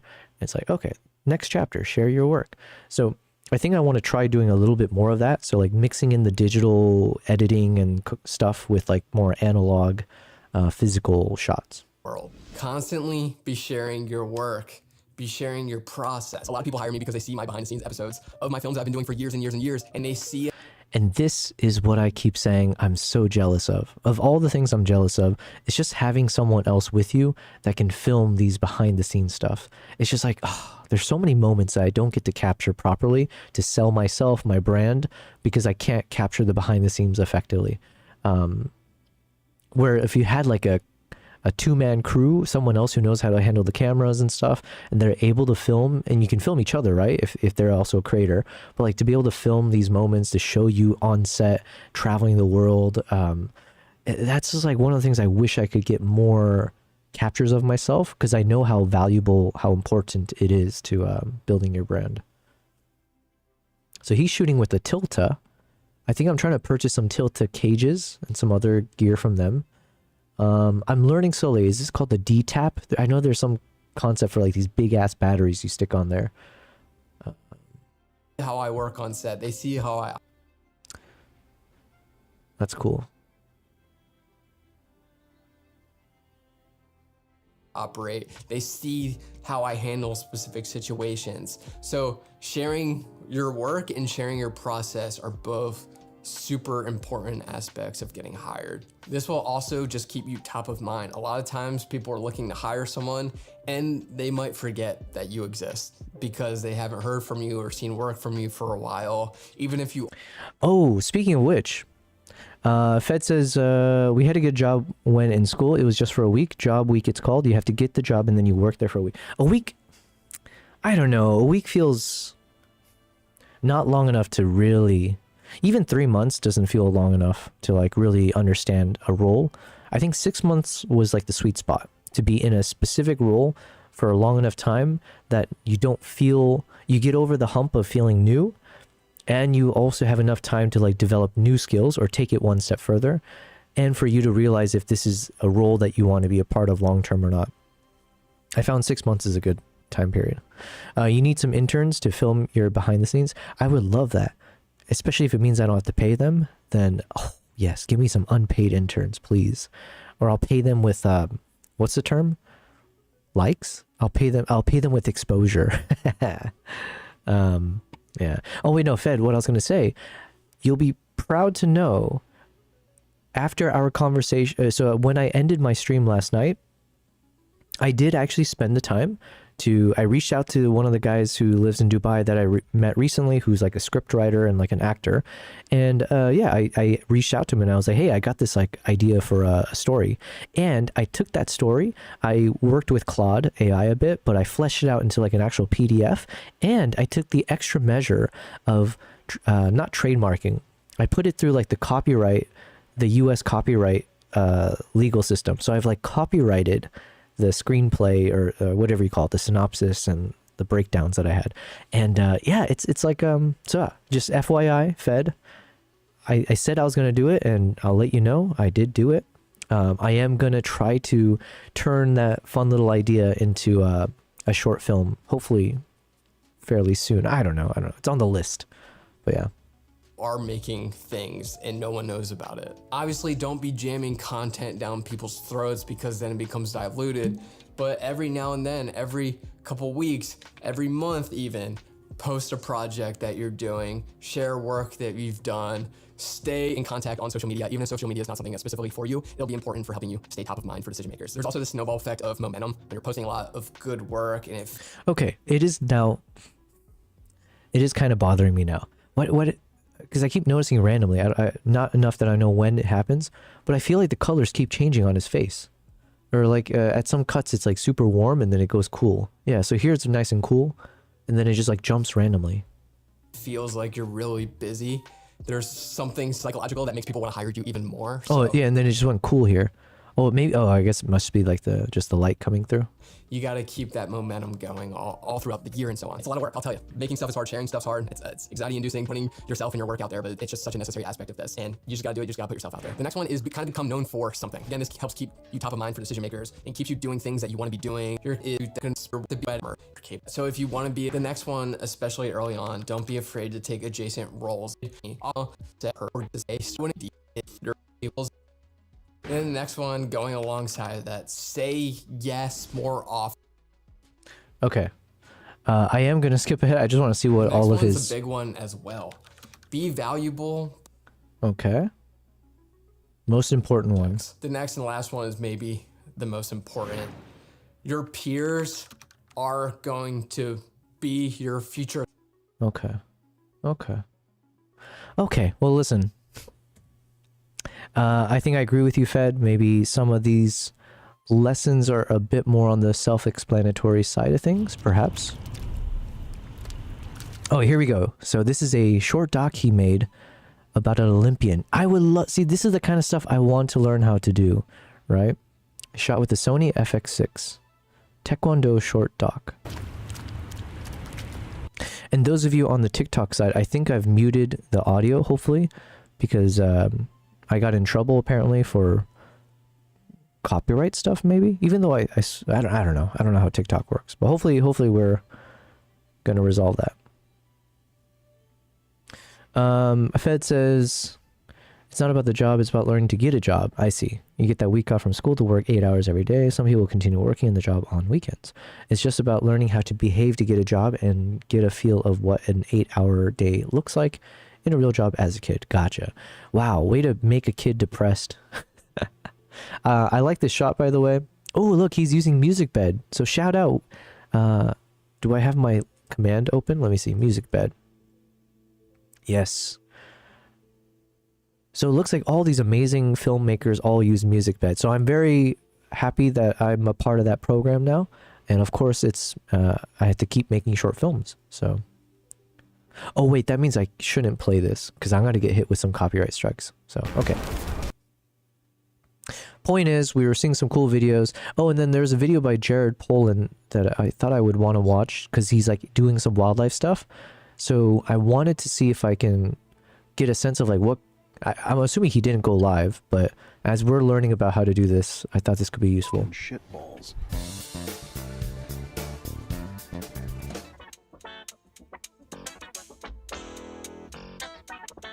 What's up?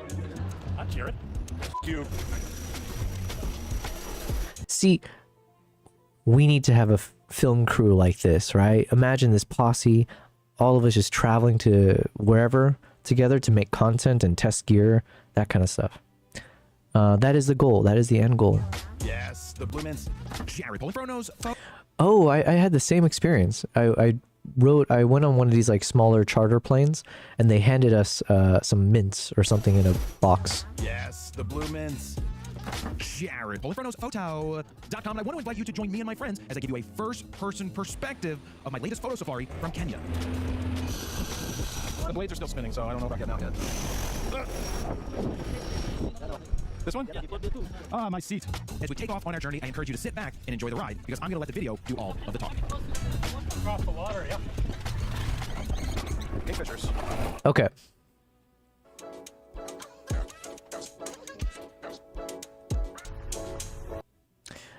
Okay, so it seems like he just did like the typical stuff. Not in a bad way, but like in terms of, I thought maybe he had like some extra cameras rigged up somehow. But it's like all action camera stuff here. See, you can say hi. But yeah, so oh yeah, so since we're on this though, I can kind of share a little bit of what my thought process was.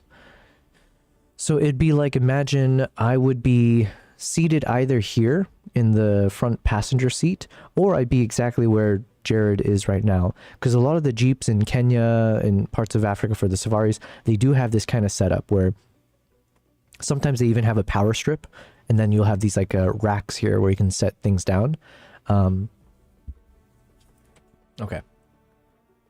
I'm still congested. Let me see here.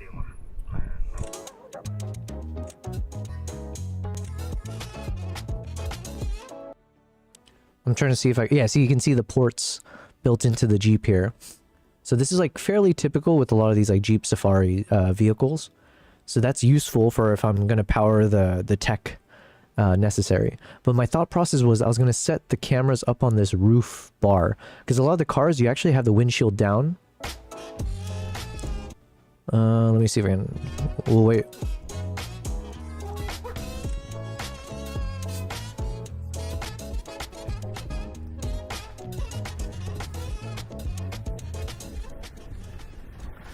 I did the exact same thing as what he's showing here. I stuck an Insta360 out with a big selfie stick, and I have a bunch of these footage, which I haven't shared yet, by the way. So even more reason why I need to be faster with it. This guy's already pumping out content. This is like the kind of content that I've been gathering myself. But yeah, usually with these Jeep Safaris, like this one, it has the windshield up, but oftentimes you'll have the windshield down, and then there's like a little roof. Like there should be a bar that kind of connects all the way in the front side. So my assumption was I was going to stick both cameras using some clamps and then just having one pointing inwards, one pointing outwards for the concept.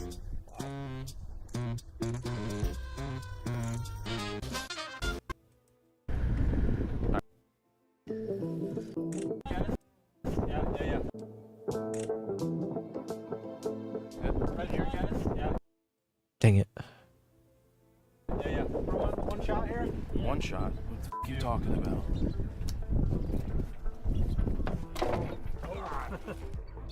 Holy... You know, it's kind of fun. Fed says... Yeah, Jared is a photographer. You could do this much better. Team live from the jungle, no Jeeps. Not crapping on Jared, he's a good photographer. Just forget these standard safari tours, stream live from the jungle. The jungle is one of the goals for sure, but it's tougher with like a Starlink, because like Starlink needs a clean access to the sky, so it will be tougher on a Jeep. Let's say hello to Kimbap real quick while he's doing his little stretch. Wow, what a cutie. Good boy. And Nala's doing her thing. Okay.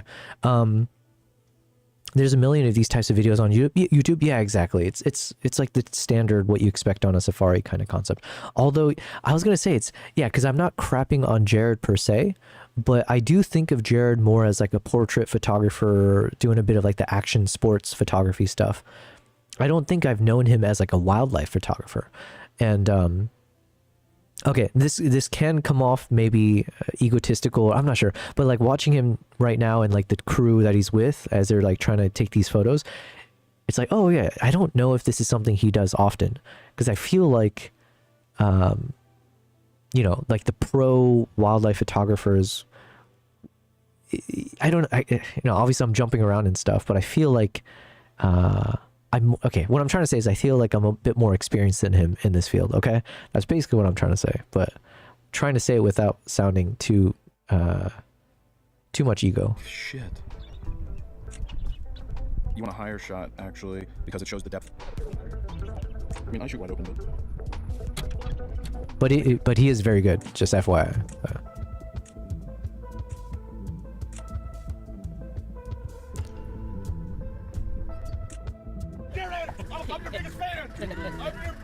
That's right. Must be about 20 deep. Oh no, this is the worst part of like Masai Mara and these national parks. It's like there's like 50 Jeeps, depending on when you go. Hey, they're all fans. You guys got anything to eat over there? What do you want? Donuts? Oh, awesome. Yeah, thank you. It's like a baseball. You want to throw it at a bird or something? All right, bye, Randy. That was Randy Johnson. I know about that moment. Dang, he's got a crazy battery on this thing.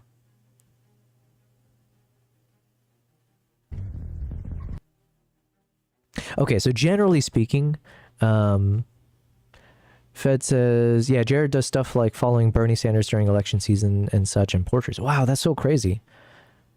Man, can you imagine me the presidential photographer or whatever it's called? Basketball, yeah. Like one usual, like general consensus amongst like wildlife photographers, is the back seat is the worst. So for a few reasons. One, you can kind of see here, but the back seat, you are at the highest point of the Jeep. So your seat is much more elevated, which means in terms of the shots you'll take, it's not as like low to the ground and eye level for your subject. So like imagine a lion or whatever animal. You want to be as low as possible to kind of get like a different perspective. And again, to have a clean background from your subject. Whereas like if you're in this back seat, it's just, even if it seems minor, like compare the back seat to like the front seat, you're so much higher up that your camera's pointing towards the ground. So then the background behind the subject tends to be closer to you. So it's just a bit more challenging if you're sitting in the back. And then separately, when you're in the back seat, it's also the most bumpy. So when you're on these like bumpy dirt roads or off-roading or whatever, all of the bounce goes to whoever's sitting in the back. So when you got these heavy gear and stuff, it just becomes such a pain because you're literally rocking up, you're basically, especially Jared seems like a taller guy, he's probably bouncing his head against the freaking roof bars at times, depending on how fast the driver's going to chase after wildlife. So yeah, generally speaking, the backseat is the absolute worst. If I was Jared, or if I was on his team, I would have been like, why are you sticking Jared in the back? Put him, either literally put him in the front seat where the guide is, or put him like where, yeah, he just needs to be closer or towards the middle, because this backseat is the absolute worst. That's my opinion though. But I think it's like a general consensus amongst like these like Jeep Safari photographers.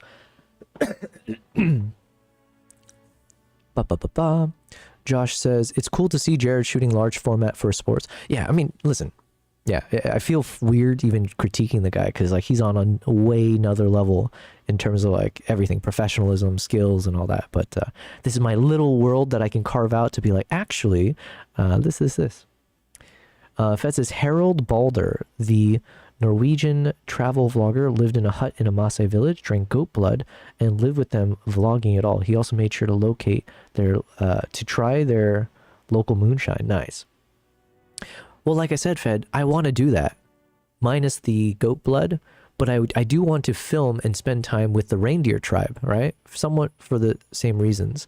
Yeah, and just like document 1 week, 2 weeks with them. So that is absolutely a goal of mine.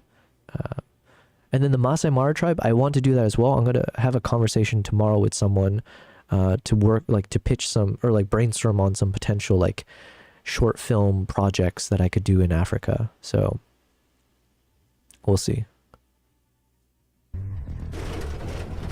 Yeah, this roof bar thing, right? Okay.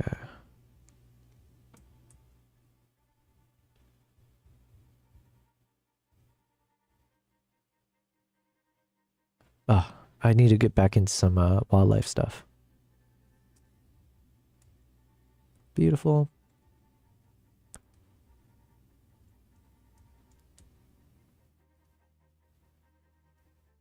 Yeah, and I guess he was shooting a lot of Insta360 stuff, so. But that is the problem. It's like, as cool as the Insta360 cameras are, you can clearly just like see the quality difference in terms of like the resolution and all that. But it is good for like nice, fun shots. But I think it's a long ways away from actually replacing even your iPhone, honestly. Yeah, see, like these are the shots you normally, if you can, you want to get shots like this sometimes.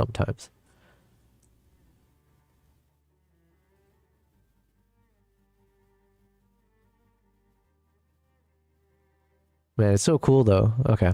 Anyways, we want to do this in the future. Harold was on a day or two delay. You can do it live. Yeah, exactly. That's the key difference. I want to do it live. I want to do it extended period of time, but I also want to make a short documentary.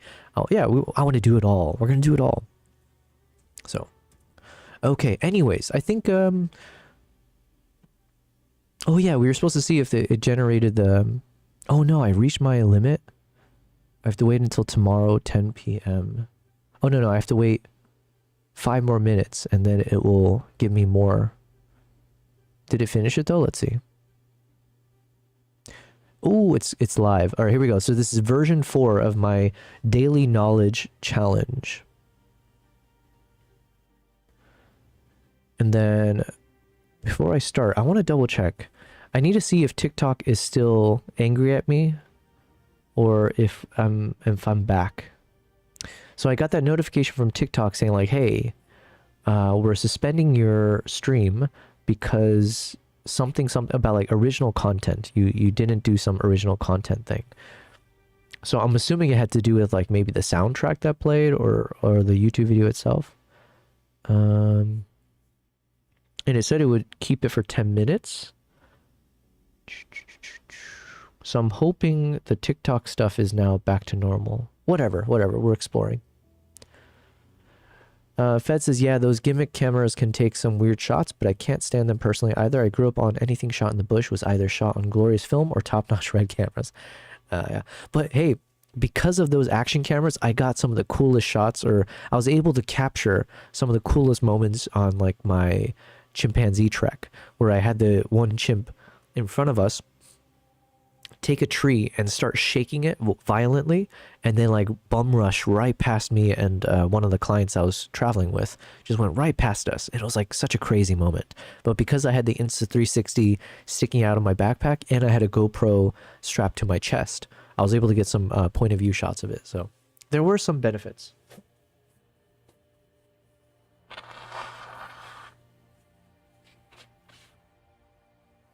And more importantly, those are shots that I wouldn't have been able to capture with my proper cameras. Because either it was like way too unexpected, it's like unpredictable, the camera's not ready for the moment, and when the chimp gets so close, you just don't have it in focus, and also you might not want to stick your camera out when the chimp's going by, or, you know, I don't know, there's all these reasons, right? Where if you have these like little small action cameras already rolling, you get it live. All right, here we go. Let's see if this version 4 is actually working. So if we choose, what should we choose? Maybe wildlife? Oh, I see. If I click it, it removes the categories. I see. So that's why it was weird. So I want all 4.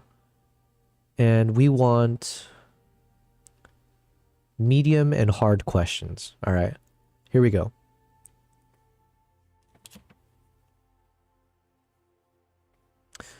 "10-bit video has 1024 brightness levels versus 8 bits 256. Oh my god. This is a medium challenging question. This is like, what the heck? I should have done my homework more. Some action cameras can at least shoot 10-bit now.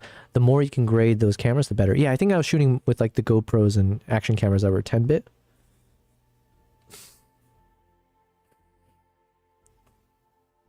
I'm going to go with true.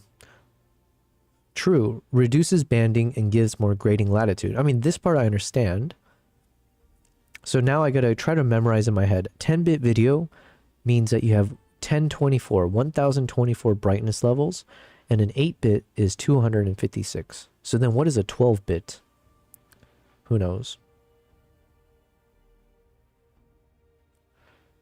All right, next question. Torres del Paine National Park is in which country? Chile, Peru, Argentina, Ecuador. Oh no. Wow, this is a... Because I thought it was maybe Chile or Peru, but now I'm seeing Argentina, and that's throwing me for a loop. Chile? It's... Okay, Chile or Argentina? Chile, Argentina. I'm going to go with Chile. Yeah. Fed, you said it's luminance levels, not brightness. The question was silly worded. Gotcha. Well, we still got it right. That's what matters. Chilean Patagonia features dramatic granite peaks and pristine wilderness. I do want to plan a trip to Chile, or I think to this location. I think this is where the pumas are that I want to photograph. The axolotl can regenerate parts of its brain. What the heck is an axolotl? I'm going to go with true, just because it seems that way. They regenerate limbs, spinal cord, heart, and even brain portions. What is this? The axolotl. Oh! This guy. Yo, this thing's so crazy looking.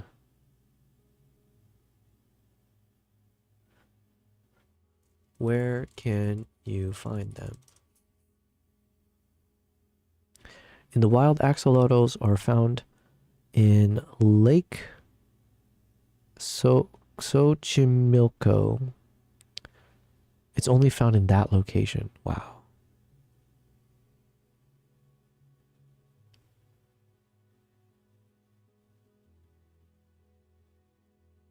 That would be so cool to see this guy in the wild.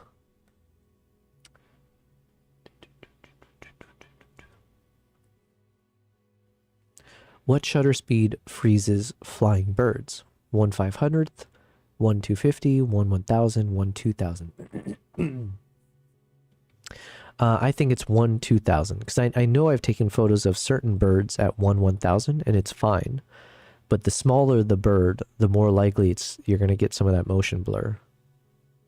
Fast birds need 1/2000 or faster. Hummingbirds may need 1/4000th. Svalbard. Ooh, here we go. Svalbard has more polar bears than human residents. I'm going to go with true. True. 3,000 bears versus 2,500 people. You must carry a rifle outside settlements. What is the largest penguin species? Emperor, macaroni, king, and gentoo. I believe it's the emperor. Yes. It reaches 4 feet and 100 pounds. Okay. ProRes 422. What does 422 mean? Oh, actually, this is a good quiz. All right, I'm happy about this question because I need to learn this. So does the 422 mean 42.2% compression? Does it mean a 4:2:2 ratio chroma subsampling? 422 megabits per second or megabytes? I'm not sure which one. Or version 4.22. I can only guess it must be this one. This like 422. Because I have seen these like semicolons before. And then chroma subsampling. I don't actually know what that refers to, but I'm assuming it's this. Correct. Color sampled at half horizontal resolution of luminance. Color sampled at half horizontal resolution of luminance. 444 has full color resolution. Okay. Okay. See, we're learning. Is that in Japan? No. Or if we're talking about that one axolotl thing, it said it's only found in Mexico City or somewhere near Mexico City. This time they used the right word. Chroma is color. Gotcha. All right. Hummingbirds can fly backwards. I think so. Yeah. I'm trying to remember from when I've seen hummingbirds. Clearly they can stay suspended, and I feel like I've seen them jump left, right, back, forward. Or maybe it was just their neck? No. Okay, we'll go with true. True, they're the only birds that can, beating wings 50 to 80 times per second. Nice. What is the world's most venomous snake? King cobra, black mamba, inland taipan, or eastern brown? Oh, shoot, I don't know. My guess is either this black mamba. I'm trying to... Okay, now this takes me back to... we were talking about Quentin Tarantino. So Kill Bill. There's the black mamba. Was that the most... Is it the most venomous? And the question is, what do they mean by venomous? The most amount of venom in a bite or the most deadly? I'm going to go with black mamba. If it's not the black mamba, I was going to say king cobra. Okay, let's go with black mamba. Dang it. I was going to say, if it's not king cobra, I was going to go with the eastern brown. It's not any of it. It's the inland taipan. The inland taipan venom could kill 100 adults. Jeez. What is the only bird known to hibernate? Kingfisher, common porwheel, swift bird, or the hummingbird? Ugh, I don't know this, dude.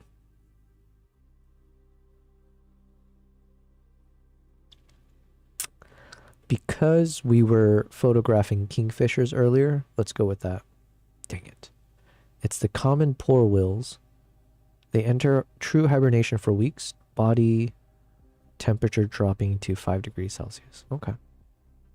All right, well, see, we learned a few things today. The 422 and something else. Fed says chroma is color, so when you do noise reduction, chroma noise is colored noise, and luma is the black and white noise. Ah, okay. I didn't know that. Let's say hi to Nala real quick.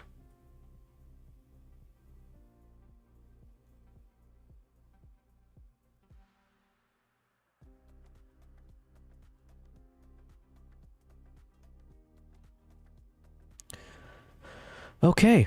Wow. Wow. See, so that is what I want to do. Every day I would like, hopefully, assuming this kind of, this Claude AI generated gaming system thing, assuming it does refresh properly and I can keep playing this, ideally I could do this every day so I can become more knowledgeable across the things that I spend my time doing. So, okay. But now that we're finished with that, we have to get some work done. So I wanted to get through some of this like chimp videos. So I mentioned I have one more video I want to post from my Uganda series from the island. And it's going to be just a number of shots of the baby chimp. But the problem is I'm sitting on... Is this all real time? Let me see. Yeah, so I think these are all in real time. But we're sitting on about 17 minutes of footage, which is way too long for what I wanted to post on YouTube. I want to just post like a nice casual few minutes of like, hey, here's some like clean, enjoyable moments of these like baby chimps being babies. So I need to be a bit more selective now and like, how do we shorten this down into just like a few minutes? So I do know this shot I want to keep, so I'm going to do a bit of like prioritization. I'm going to watch each clip and then start to rank it or like reorder them based on which ones I like the most. This one for sure we want to keep, so it's the moment where we see the chimp do a little stomp and then it rolls backward.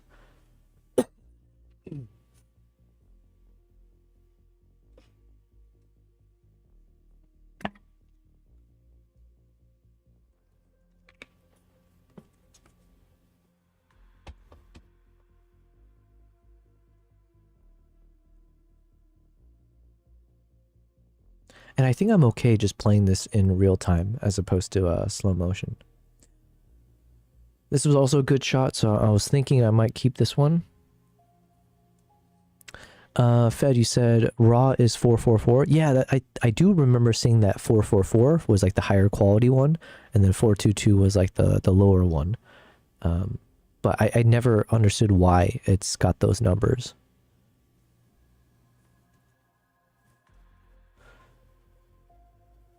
So this is a cute moment. It's a pretty good it looks nice. If like decent close-ups, we get to share a little bit of the kid being a bit playful or curious. And then finally getting some food.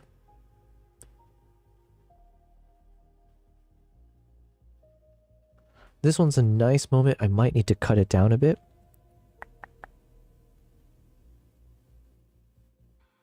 Like it could just be, maybe I cut it from here. Because I have too much content here. So what if I start it from here? And I will slow down this footage.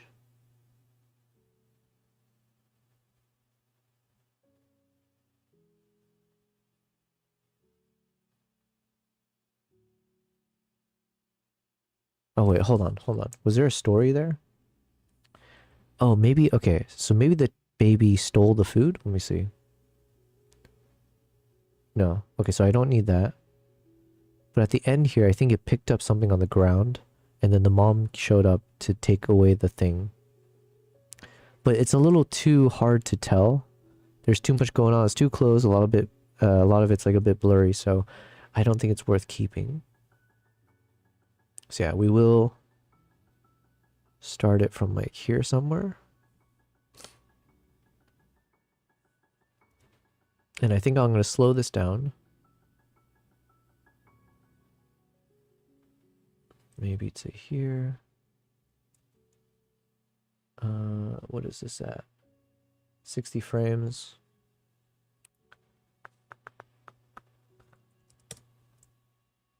Let's see how it looks.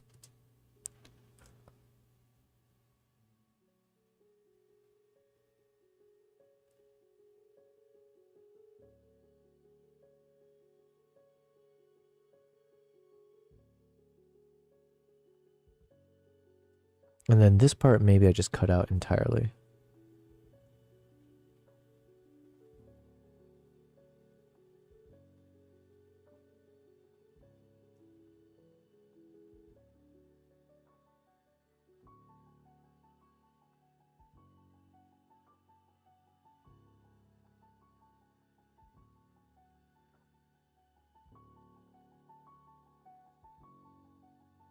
Okay, no, this is pretty playful.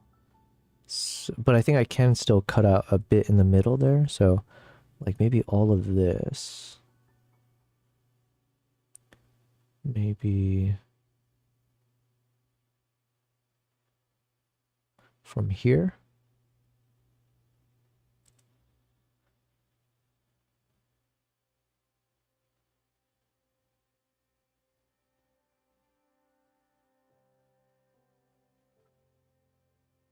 Okay, so then let's play it again. Got this.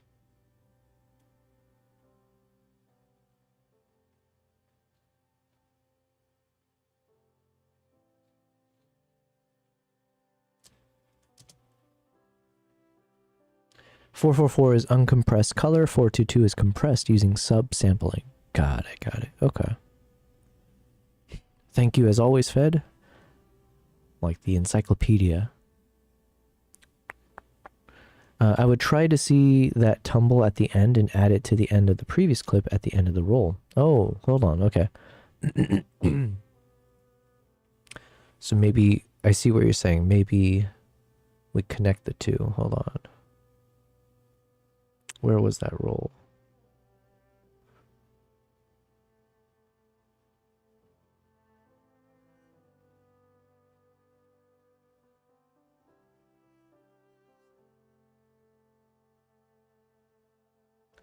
The only thing is that the roll doesn't happen in the beginning. It happens towards the end. But I guess I could clip that out. But the thing is, I do like this shot as well. Because it's like very nice and clean. Here, let's see though. So either I keep it as is, but I just play... hold on, let's try.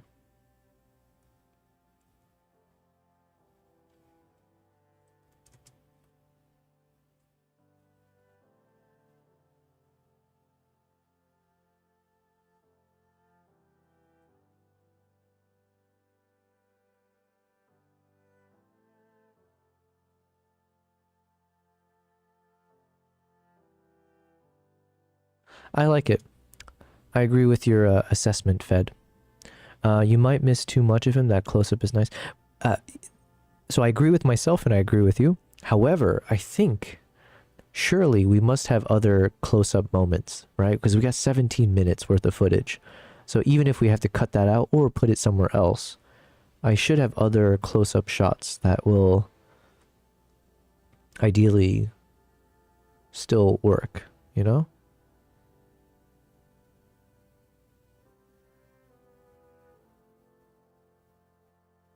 So let's see, hold on.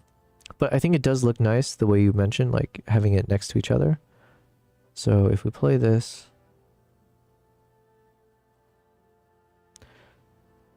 But this is a clean shot. It is. Hold on.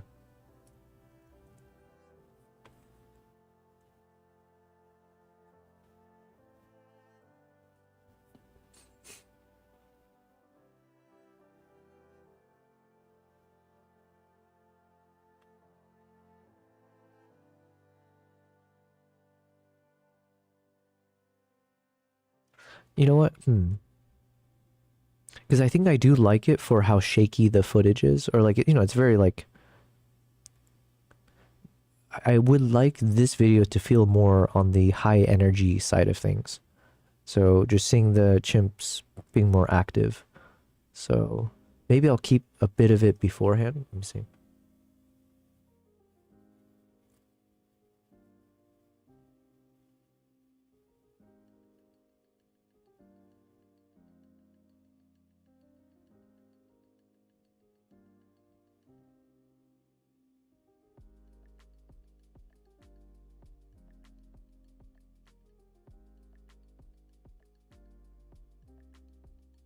Okay, I think I like this. I like it.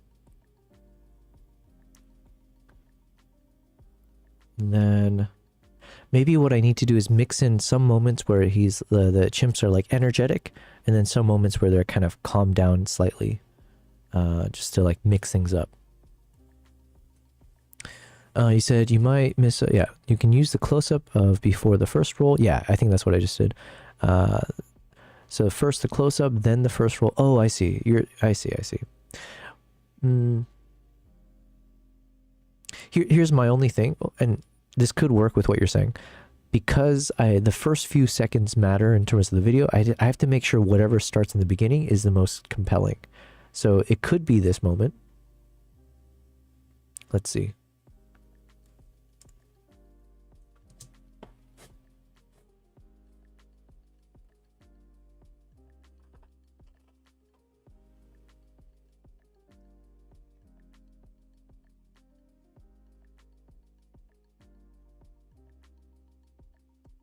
Because like right now, I don't think that was as compelling to start with.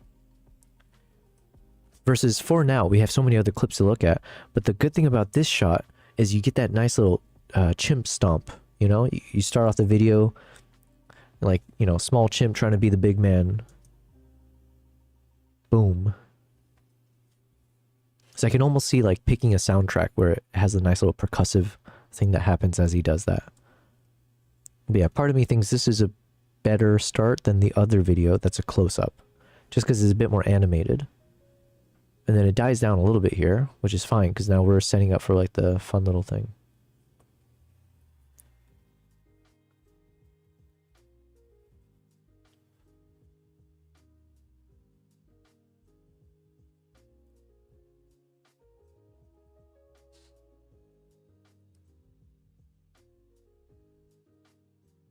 But then also there's a few moments there where like nothing happens.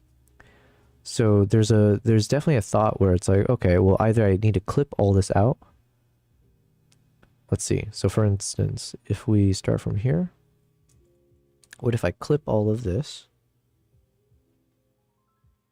So he does the stomp, sets down, and then delete all of that space. This is how my mind works. Hello, I see two rolls. I want to edit them. So say he stomps and sits down, then it goes into the close-up, then the first roll, and edit into the last roll. Okay, hold on. Let's think. Does the stomp, he sits down, switch to close-up.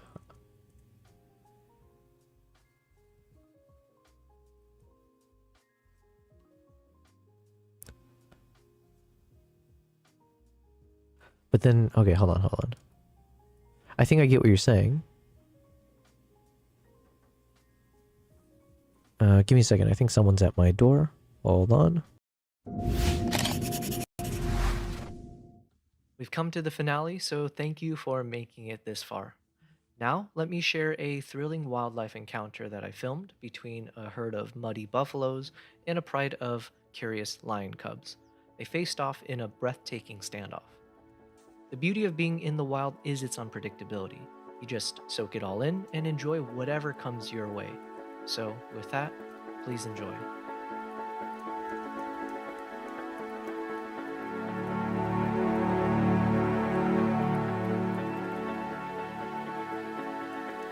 Okay. I made a purchase. Okay, hold on.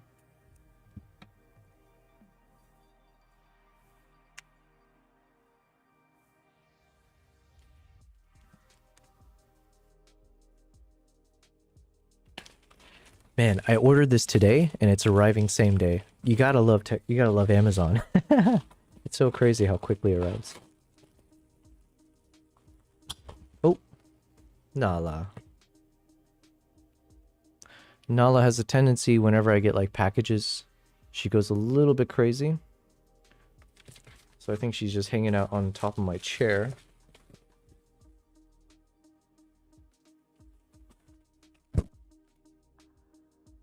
Careful, Nala.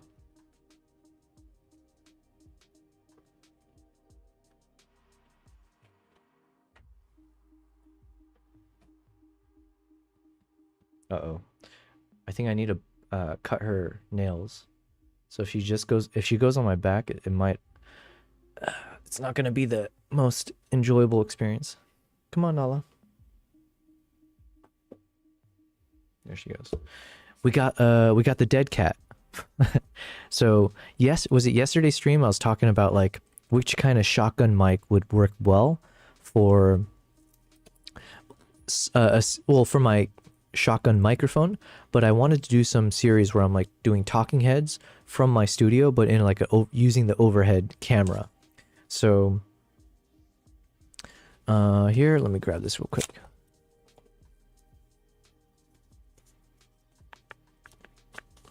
Hopefully I bought the right thing. This should be the right dead cat.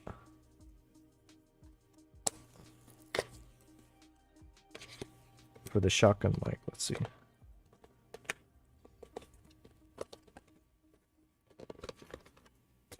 And how do you open this? Ah. It's because it's got a tape on it.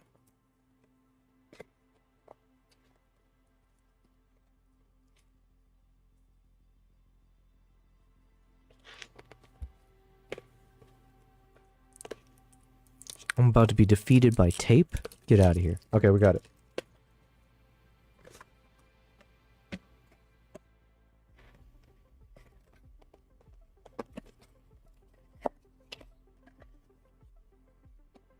All right.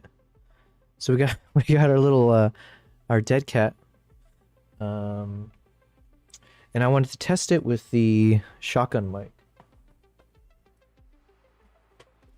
So we have our what is it? The Video Mic Rode NTG shotgun mic, and we were testing this with the for ASMR purposes with my cats, and I think it worked really well. But I wanted to start making some I wanted to make content. I know Fed, you weren't a fan of it, but I think I'm gonna try it anyway. You're saying you have that dead cat for my NTG. You have it for the NTG. Gotcha, gotcha. Nice. Okay, so it should be, yeah.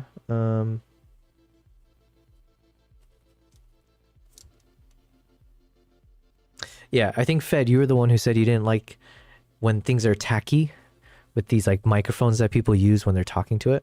But I think I'm gonna try. How the heck does this freaking? I'm gonna break this accidentally.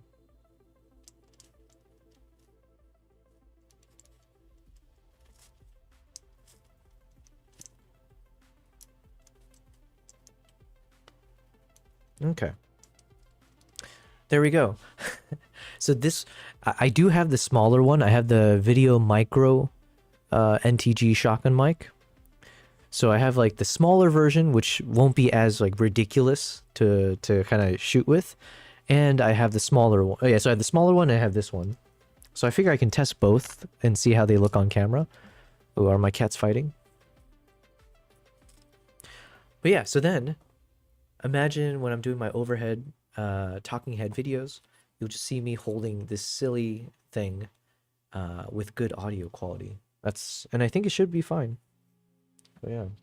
So, all right, we got this ready to go. I'll just set it here for now.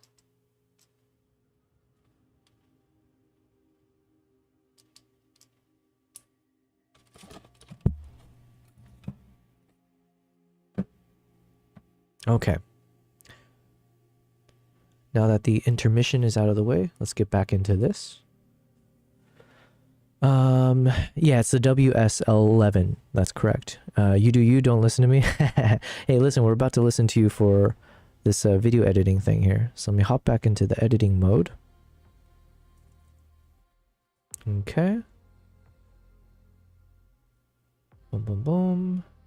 All right, so here, let's see. So if I have the stomp first, boom, sits down, switches over to another like close-up now, or yeah, switches to a close-up, starts doing the roll,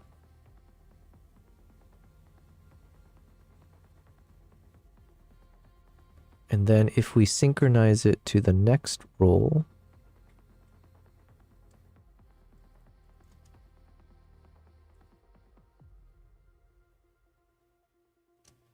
which means I need to cut a bit from both ends.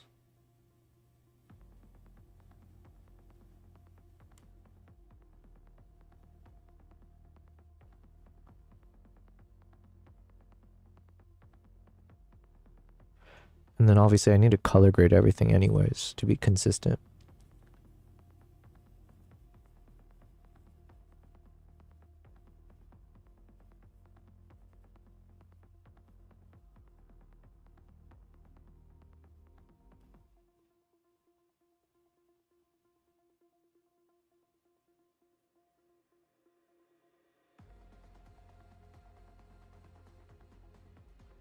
I mean, there is a world where I do kind of stitch these two together a little bit cleaner, so it just feels like one continuous barrel roll after the next. And then the other part of me thinks it's okay to split it up, so you have like, you have one series of rolls and it pauses, and then we see another series of rolling, and then it continues that way. Because like, I don't think I'm going to be able to get it super clean. So hold on, let's see, what did I do before? We start with the stomp.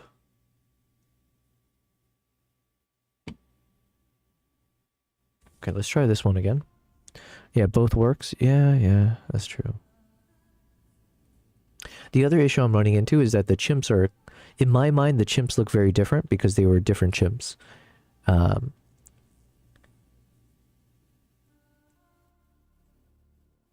So part of me is okay just showing this chimp on its own and then switching to this younger baby chimp later.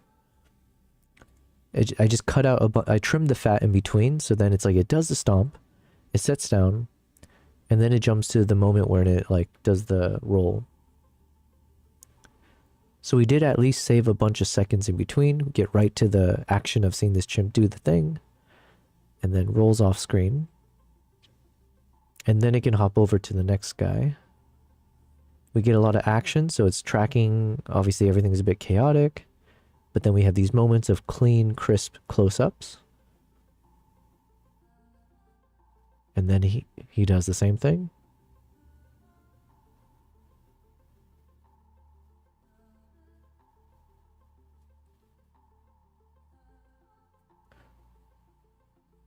Yeah, I think I like it this way. Just because these were all distinct chimps. I don't know, maybe it's because I've been looking at these chimps for so long now. They just look obviously different to me. So like blending them together feels weird because it is just be like, you know, they're two separate chimps. And then I think this shot,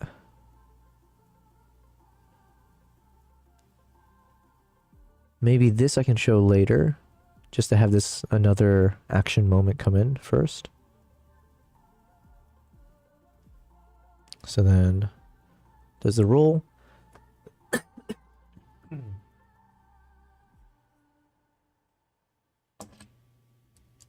Oh wait, hold on. Maybe this first.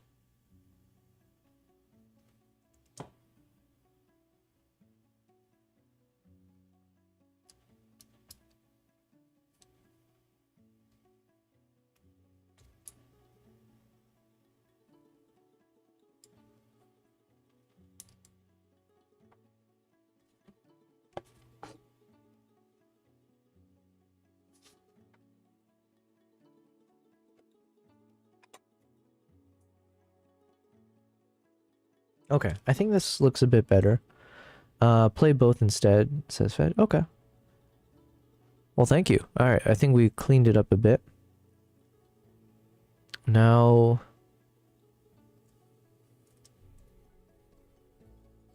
Man, it's gonna be so hard to trim even more, because I think there's so many cool moments coming up. So it's like, I'm being a bit premature. Actually, no, this is fine, this is fine. Let's see. Close-up, roll. Then we have... Oh wait, hold on. I think this one should come first, actually. So now that we're doing it separate anyways, I feel like we get one roll. So one exit scene, and then a new one enters, right? So as one is rolling away backwards, then we have another chimp rushing forward. Clearly a different chimp.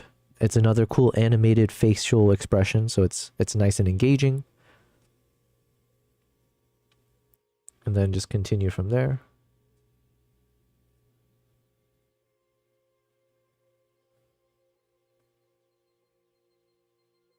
And the only thing maybe I need to work on here is the ending.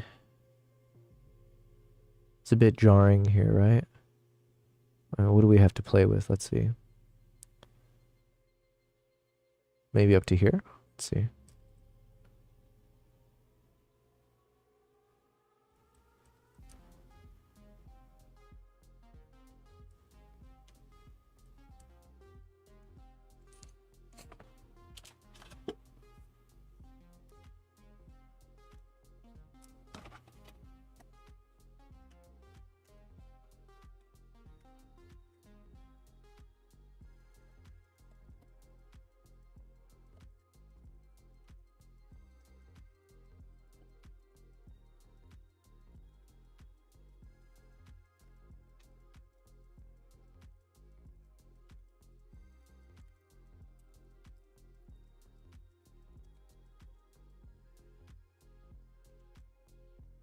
Okay, I think I like that.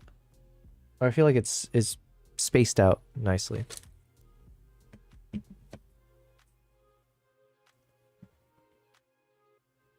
You said I see it now. I see it too now that you mention it, and we rewatches sometimes they look quite different. Yeah, just as it turns should cut well. Yeah, I think yeah, listen, we're not trying to make a masterpiece, so I think just keep that in my mind as well. It's just like some casual shots of the chimps. But if I can try to tighten up a bit of the transitions, I will.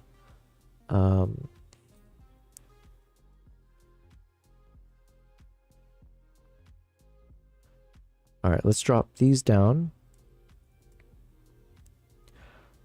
So I think this one's locked in as like, we'll keep it.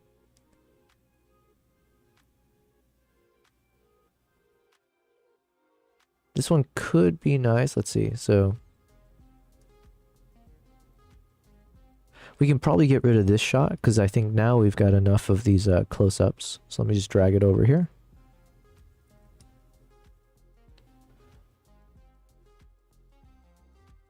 This one's cute just because of the little face thing it does. This one's nice for the interaction with the mom.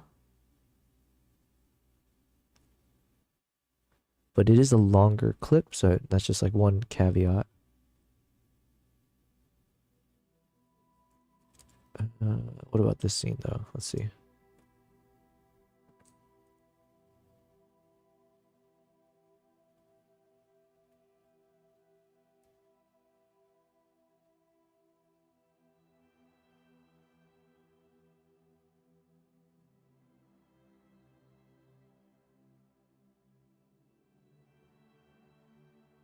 Yeah, I have like I feel like I should put all that together.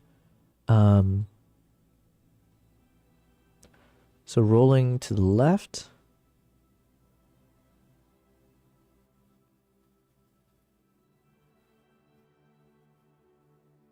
And then rolling away. Okay, this could work.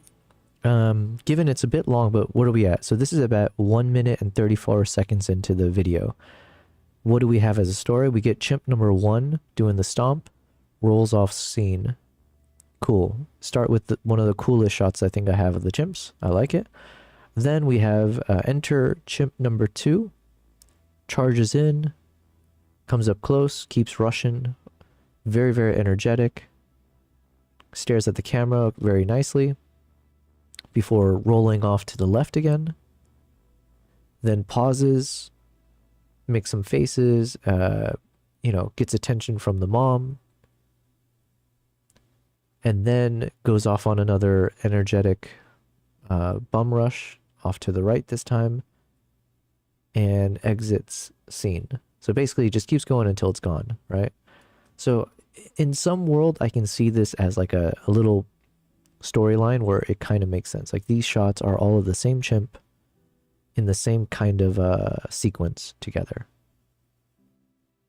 And then here we got some we got a new chimp that enters, right? So I think it's kind of making sense. What's up, King Kruk? King Kruk is here. The motion is very nice now between the clips. Oh, nice. Okay. Yeah, the only thing I got to figure out is if I should apply a bit of stabilization to this or just leave it as is. I'm not sure. that 35 is really making things look cinematic. I'm not sure if this was a 35. I think these were all shot with I don't know what I shot with actually, but I think it's a mix of the 85 and the 400 actually. Welcome King Kruk. If you have music that fits, you could have a section first there where it's a lot of motion, then it could slow down with those tender moments with the mom. Yeah, the mom moments are meant to be a bit softer, I guess. And yeah, usually I like to find the soundtracks first for these things. I probably should do that, but the problem is because I'm using Music Bed, I can't play Music Bed songs during my live streams because then it'll get dinged for copyright and like, yeah. So there's a whole thing where it's just better for me to do it after the stream in my own time. Let me blow my nose.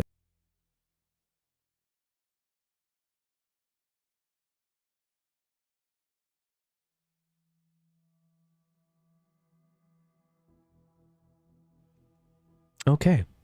But good to see you here, King Kruk. Mr. King Kruk is in the chat. Are you done filming for the day? It's 7:35 p.m. You can refine it later. Now you're finding all the kind of stuff. Yeah. All right. Let me prove to TikTok that I'm not inactive. Oops. Then I just clipped my thing. There we go. All right. Hopefully my TikTok thing is fine now. So earlier, as we're experimenting with TikTok Live, I did get one of those warning messages that said, "Hey, we're not promoting your stream for the next 10 minutes because you like flagged some copyright thing." I'm assuming because we were watching some YouTube videos. So hopefully that's been resolved. But all right, here we go. So. One second, let me see this real quick.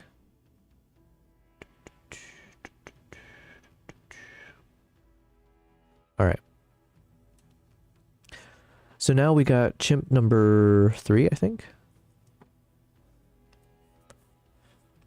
And I think one of the challenges I'll run into is that I think the color grading is quite different amongst all of these things. So it depends how much time do I want to spend trying to make a consistent color grade. Kimbap. Good boy. You want to come up here?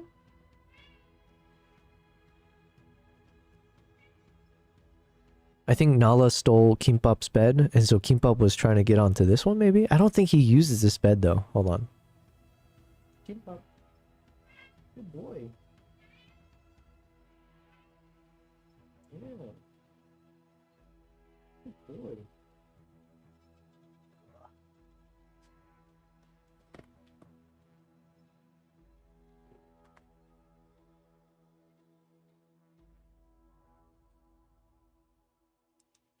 This is a first. Kimbap is usually never on this bed, so I don't think he likes it, or usually Nala's the one that hangs out there.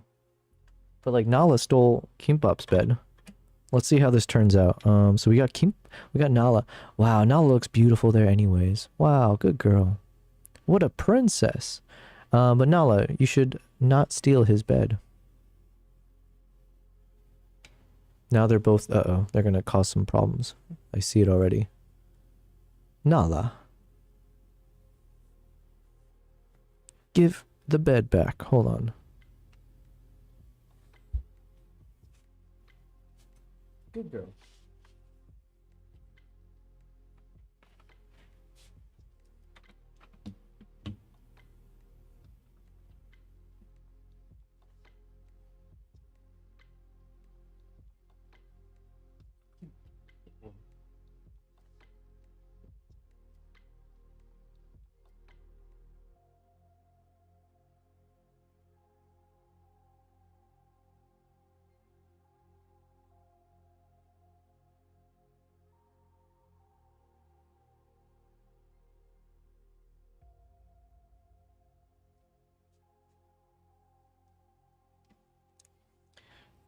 They call me a mediator.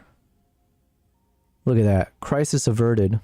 Everything back in its place. No fighting. Kimbap over there. Nala over there. And of course I'm here. Cool. Alright.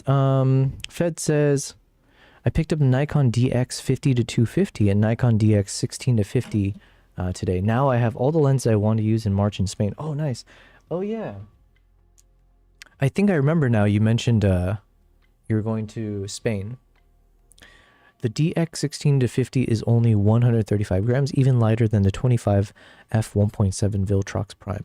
I need to look into getting these kinds of like cinema lenses and other like third-party lenses. But listen, as a Nikon shooter, and obviously I have a good relationship with them, we'll stick with Nikon all the way through. Yo, look at him. Look at this guy. What a handsome lad, this one. Yeah, I think I'm happy with the lighting situation now. I boosted the light source, the warm light that's coming through. I think I aimed it slightly more towards Kimbap. And made it slightly brighter.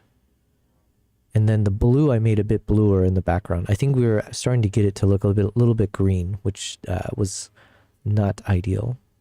But yeah. Okay, anyways. Where were we?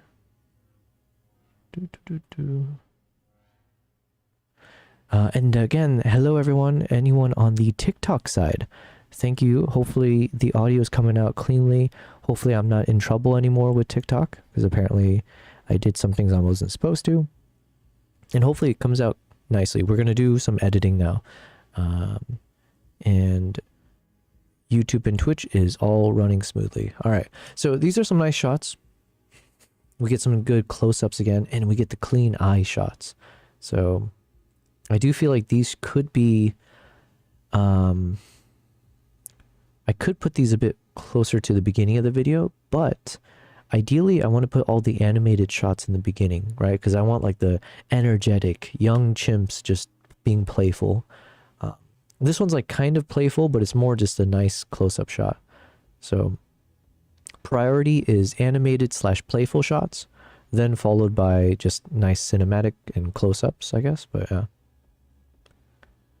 this one's like, oh, here we go. I was just about to say it's a throwaway shot, which does mean I can probably crop out the whole beginning of this, since we have to be a bit more, what's the word, conservative about it. We have to, yeah, I do need to slice a bit. So imagine we slice from here.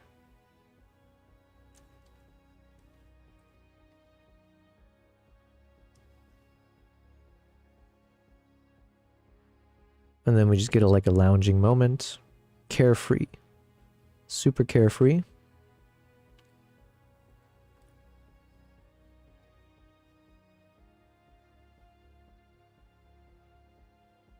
Okay, so this shot, I think, should be promoted a bit more. And it's the same chimp that we were filming earlier. You can tell by the little cut on its on his forehead. So let's see how much of this we can cut.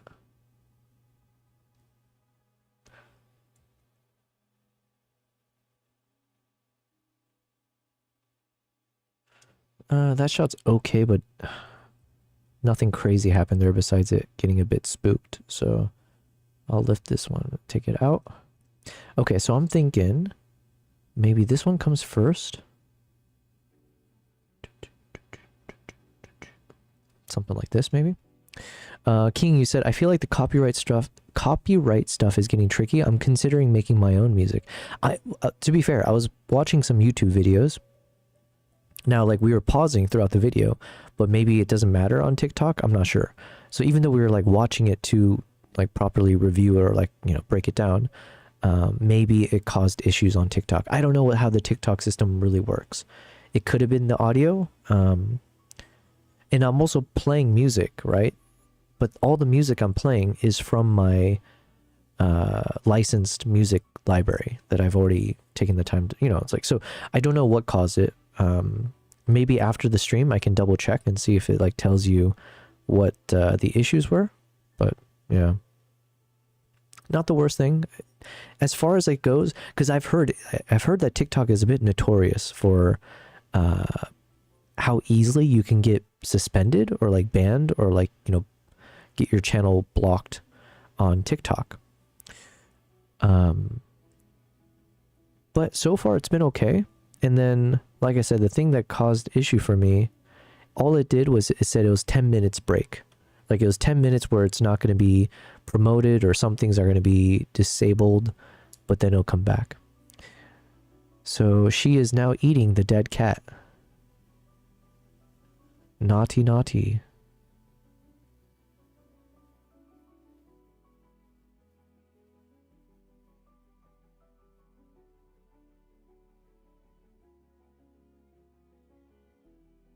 Okay, she's back to normal.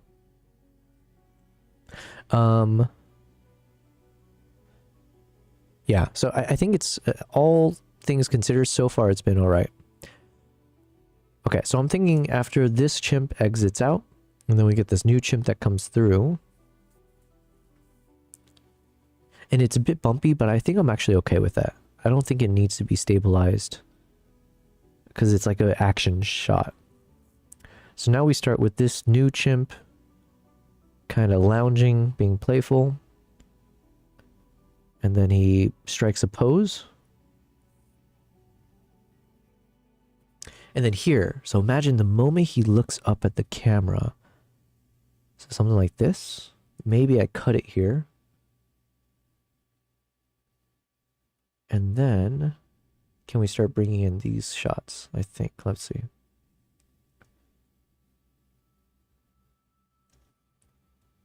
It's the same chimp, but different pose.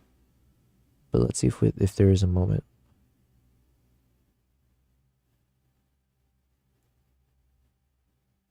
Okay, let's try.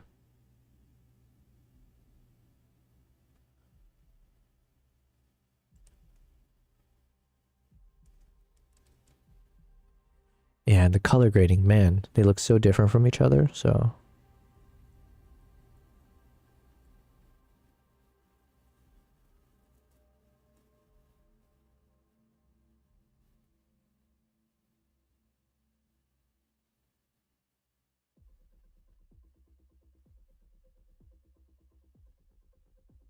So yeah, I don't think it's like a perfect transition by any means, but at the very least, because we need to cut a lot of the footage out.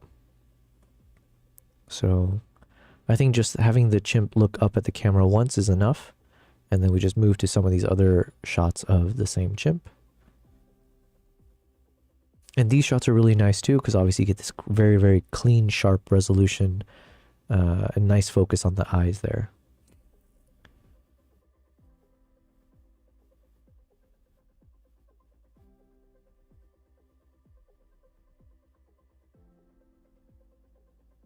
So right now I'm feeling like it's fine to just let this play out in its entirety.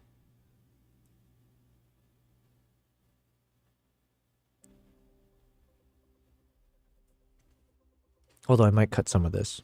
It's more repetitive. What time it is? It is now 10:49. Okay. It's not bad. We made good time here. Okay, so what now? What other clips do we got? So I like this shot, but the only thing is I think that chimp looks a bit older. It's kind of like more of an like a older than a teen. So it looks like a freshman in college.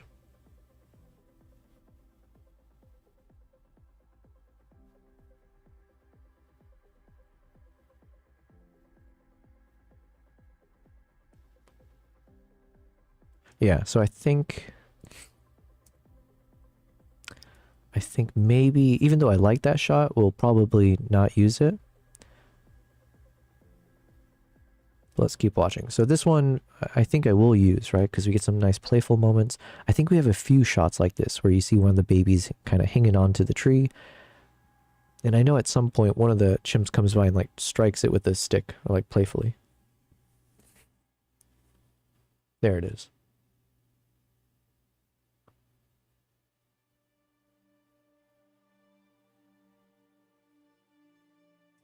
Okay, so there's a bit of fluff in the middle that we can cut out. So let's see. That's fine. Chimp goes over to the adult.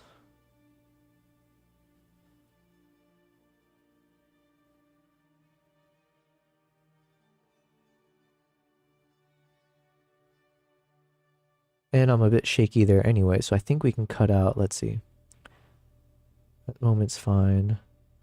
And then if we cut somewhere here, and then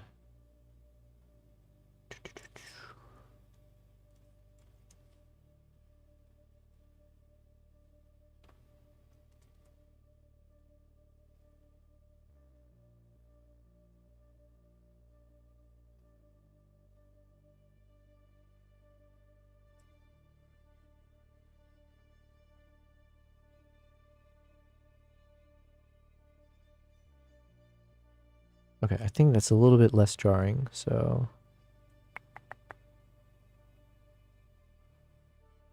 let's try this.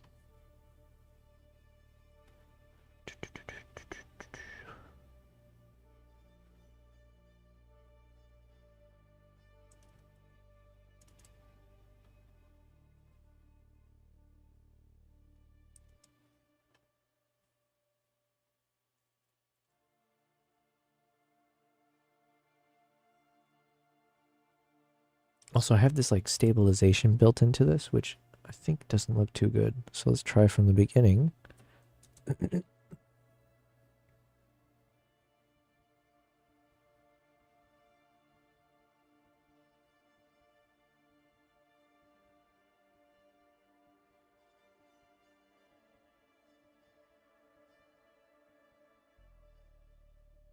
Okay, also, I think we can cut out quite a bit there.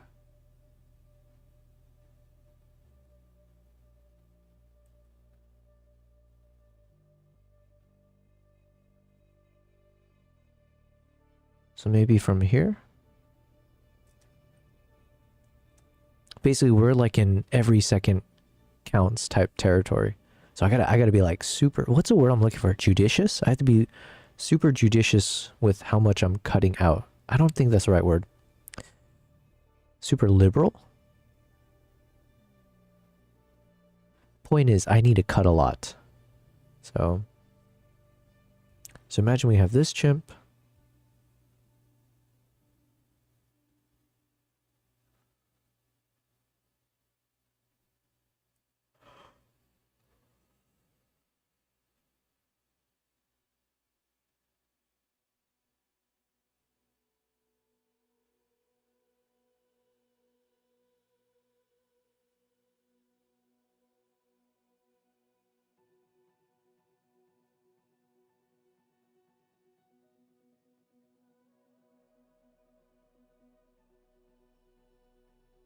I've decided I think I want to play out that moment anyways, because you see the baby just hanging onto the tree. I think it's nice. Then you have them fake fighting.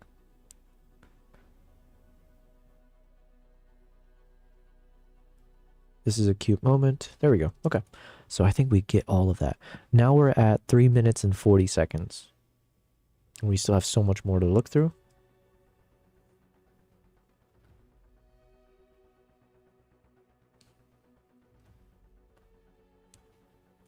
That I mean it's it's kind of like a cute scene, but it's also it's not really playful.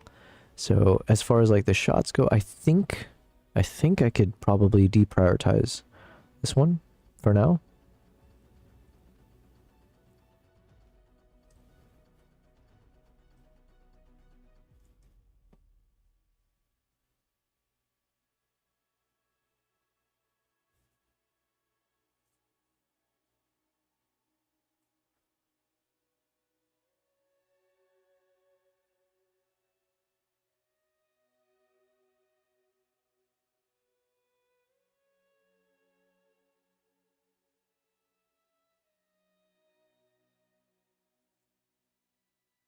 All right, that one we want to keep.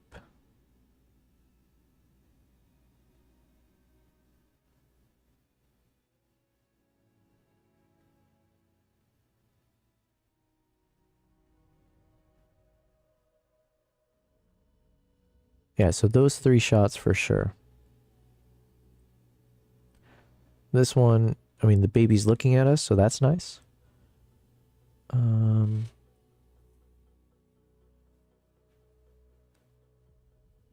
Yeah, we'll keep this part because you can see I think it looks cool because how often do you see what a chimp's feet look like? So maybe we'll just keep a little bit here where they're both looking. We'll see. King says it would have been nice if you could crash one of iShowSpeed's stream in Uganda. Yeah. You know, I was just off on timing, that's all. Like, can you imagine if Maya, if Phase Adapt and like, you know, iShowSpeed, if these guys were to travel to Africa 1 year from now, or like if they were to do it basically same time, but this year, right? End of this year, that would have been perfect timing because that would have given me time to go on my first few IRL streams through Africa. Then I was planning to then, assuming I do this properly, I was going to start pitching it out to like these big streamers and be like, hey, I've got the tech set up. I've got all the gear. I've got the relationships with the lodges. I've got it all. So if you're going to go to Africa, join me. And we've got the rigged up vehicles. We've got the rigged up setup. Halas. Or Yala, I guess. But I missed the boat on that one. But obviously it's not like too late. It's just, you know, we'll have to wait to the next stuff. But that's also what's motivating me to like keep just, you know, not waste any time. Let's just crack on, get all the gear, set everything up. All right, so a lot of this we don't need. So maybe we just cut it here. A lot of this we don't need. Maybe just that yawn.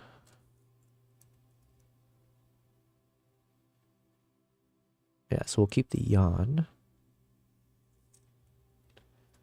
Remove this.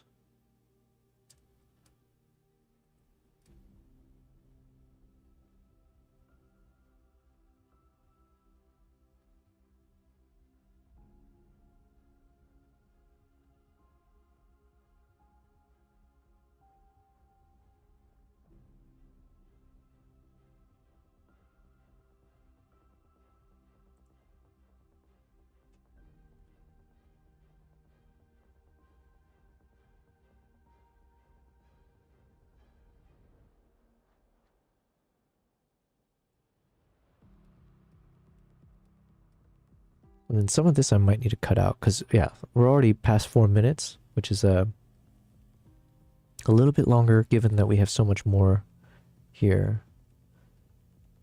Actually, this is like the first pass through, so it's fine. We'll keep cropping when we do this more and more. So let's see.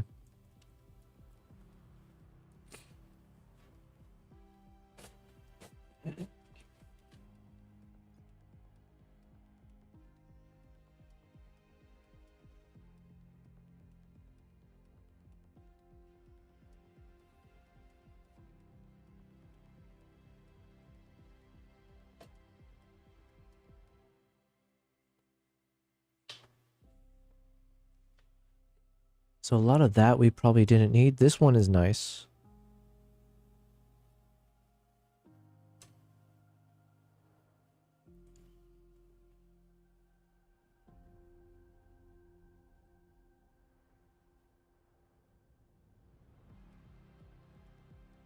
Okay.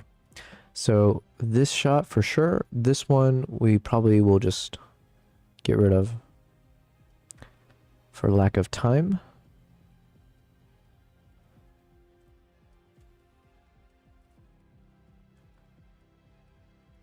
So that's nice. This one looks nice. And part of me is thinking that the mom shots, like with the baby and the mom, that could be nice to show at the very end, possibly. Because then it gets less playful and more like, I don't know, soft-hearted or something. And then these two shots are a little out of place. I think the shot in the middle. So then we have two shots where they're climbing. And then another one climbing. Okay, so we'll move these together. Let's see how it looks.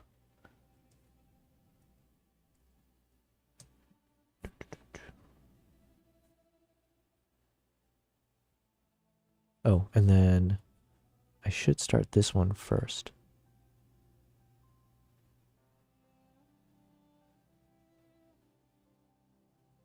So we're going to rearrange this.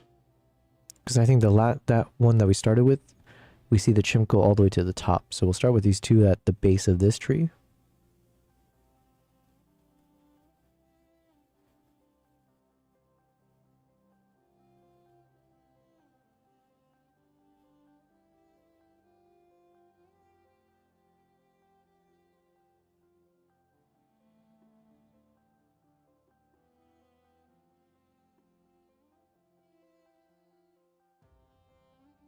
And then let's cut out just a slight bit there at the end.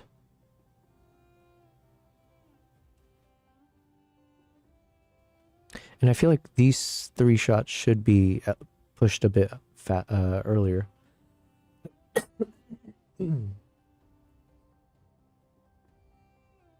Okay. So in my opinion, these shots we'll need to show it before. Oh yeah, and then we have 2. Yeah, okay. So I'm going to put these here.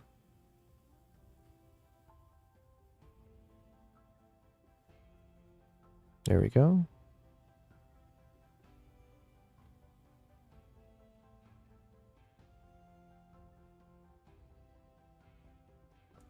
Okay, let's let it play out, see.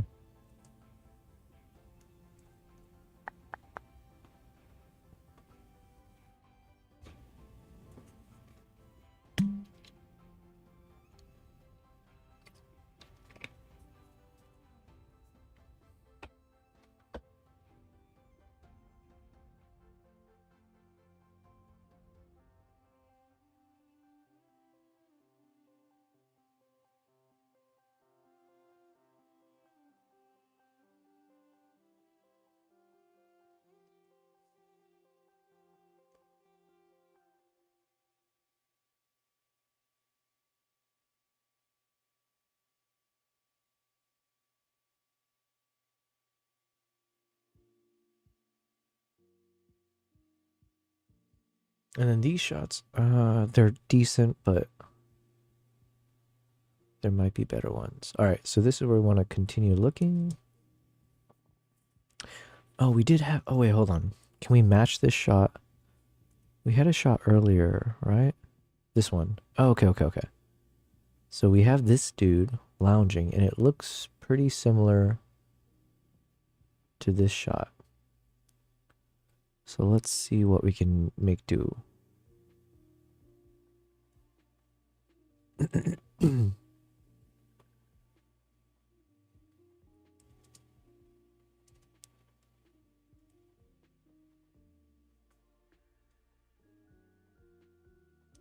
Like if I could crop in here, let's see. But then he also sits up. And then most of this we probably don't need. It's a question of, do I want to keep this moment here?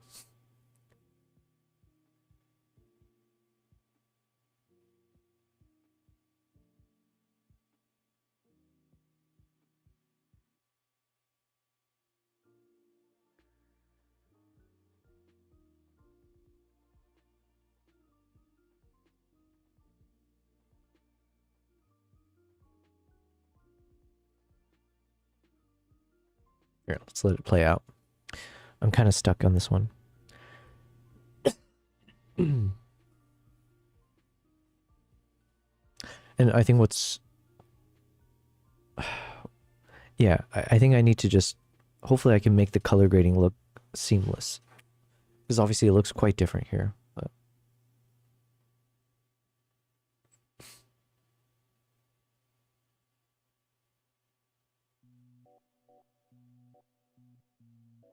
But I do like this shot. Color grading aside, I feel like the posing here looks nice. There's a decent amount of animation. It's in focus. It's doing a little pondering pose.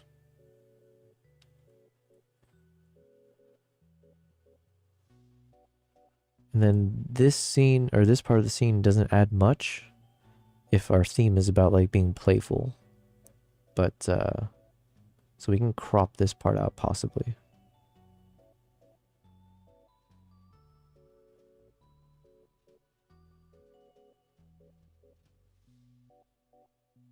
Plus I misfocused there for a bit.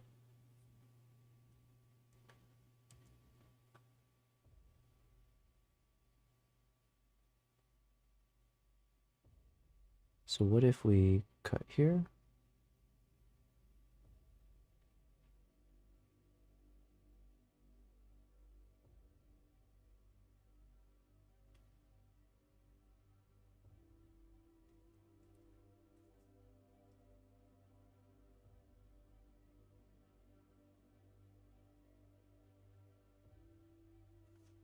It could work. This could work. I don't know.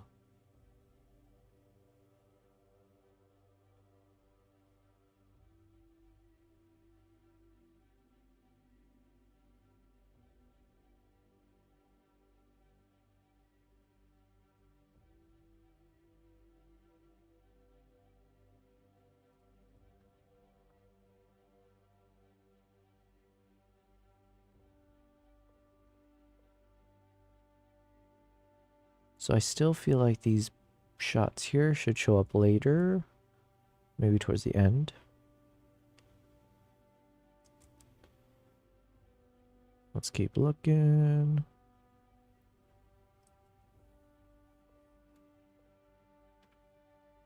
Mm-hmm.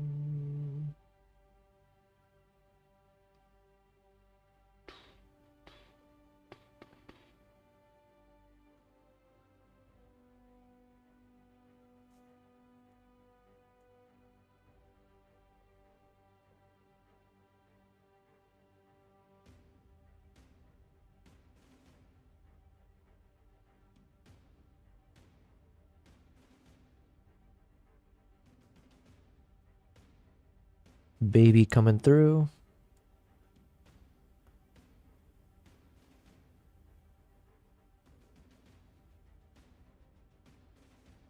I think this is the youngest one, if I'm not mistaken.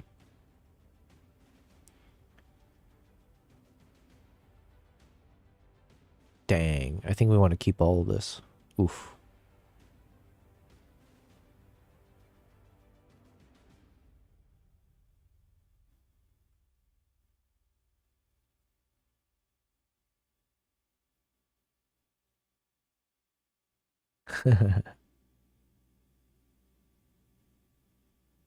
Okay, actually, this whole scene here, I feel like needs to be definitely put near the front.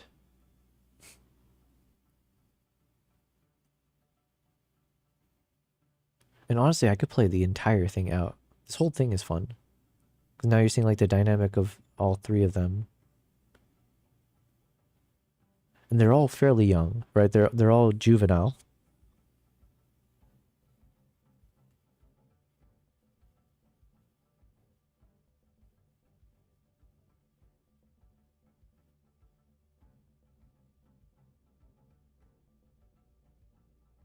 And in some ways, I kind of prefer not having to.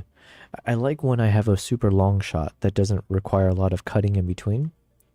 There's something nice about like seeing how all of this came from like the same moment. So then, dang, this is a big one. It's from 4:50 all the way to 6. Oh, so it's almost like 2 minutes long. Oof. Where do we put this?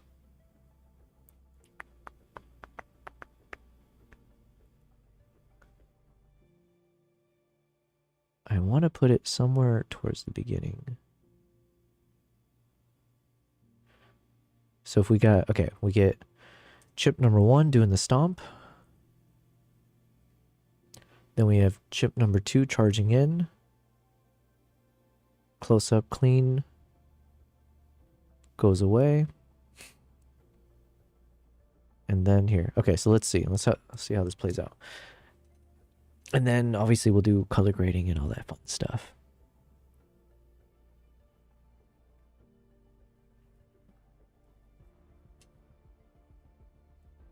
Baby takes off.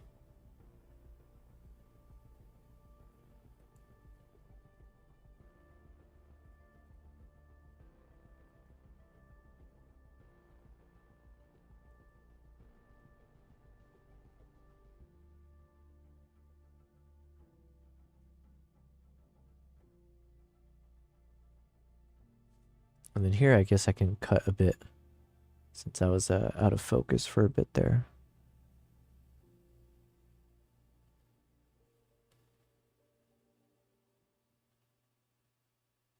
All right, so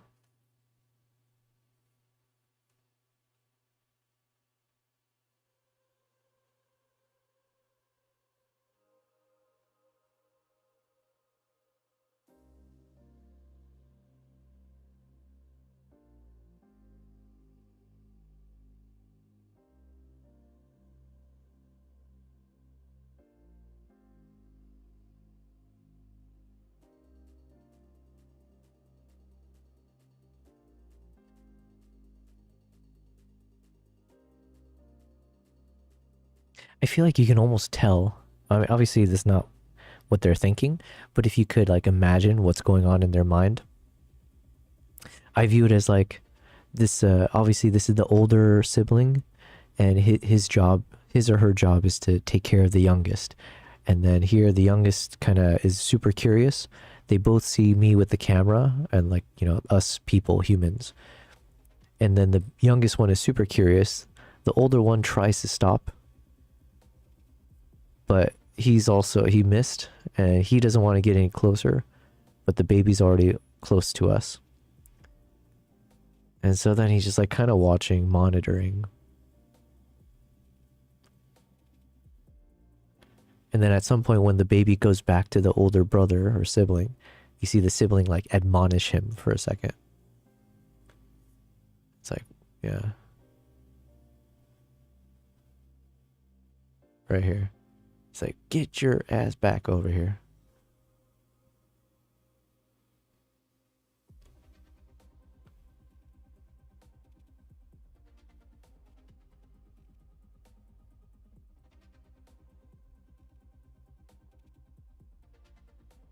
Yeah, I think this is definitely a scene I need to just keep. It's a nice one. It's, what was it, 2 minutes long? Technically, this could work on its own. Like, it could just be this clip alone, but...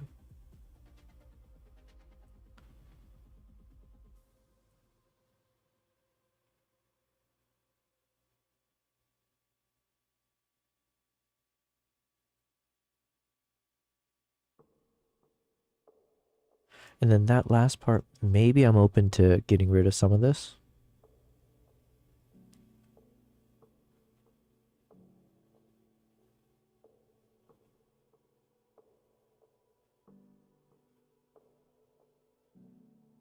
Actually, no. Let's keep it. Okay, so then what comes next? We got more lounging.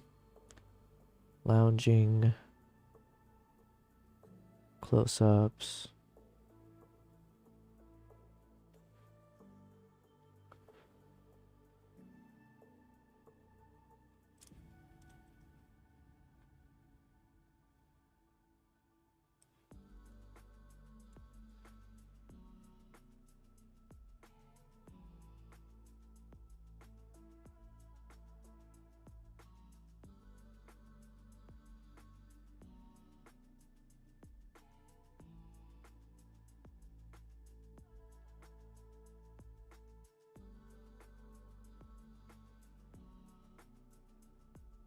Okay, I think I want these guys sooner.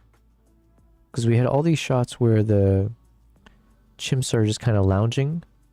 So I think just to break it up, or just add a bit more action afterwards. We'll put this next. Yeah, so after this long scene, they're all hanging out in the open field. Then we jump over to this. Okay, let's see.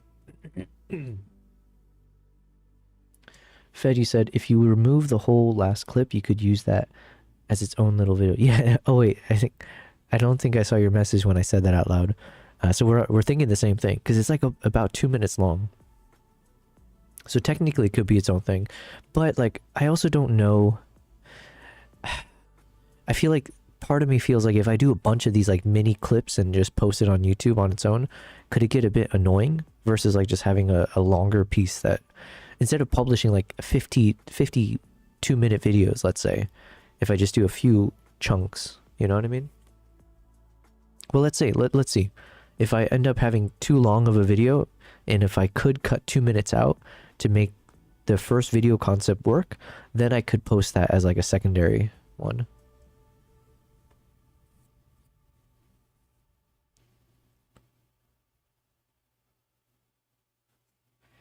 Yeah, so we're gonna show these clips first. Anything that's more active, I guess.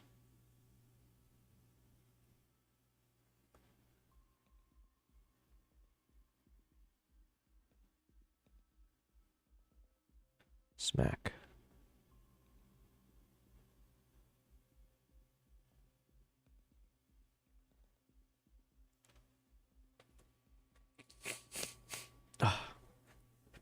Stupid congestion, yeah?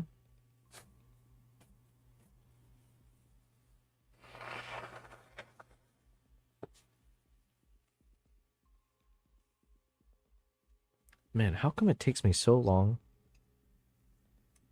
to recover from just like nothing? This is what happens when you get older, yeah?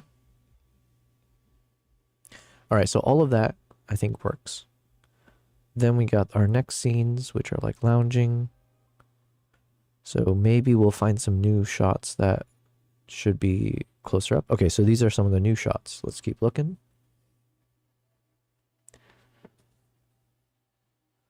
Super nice close up.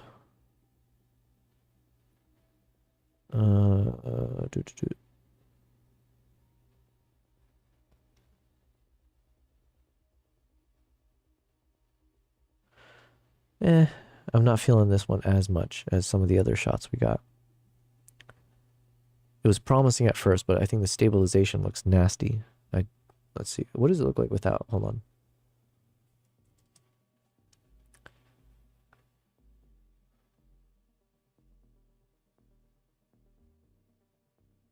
Oof. What the heck happened there?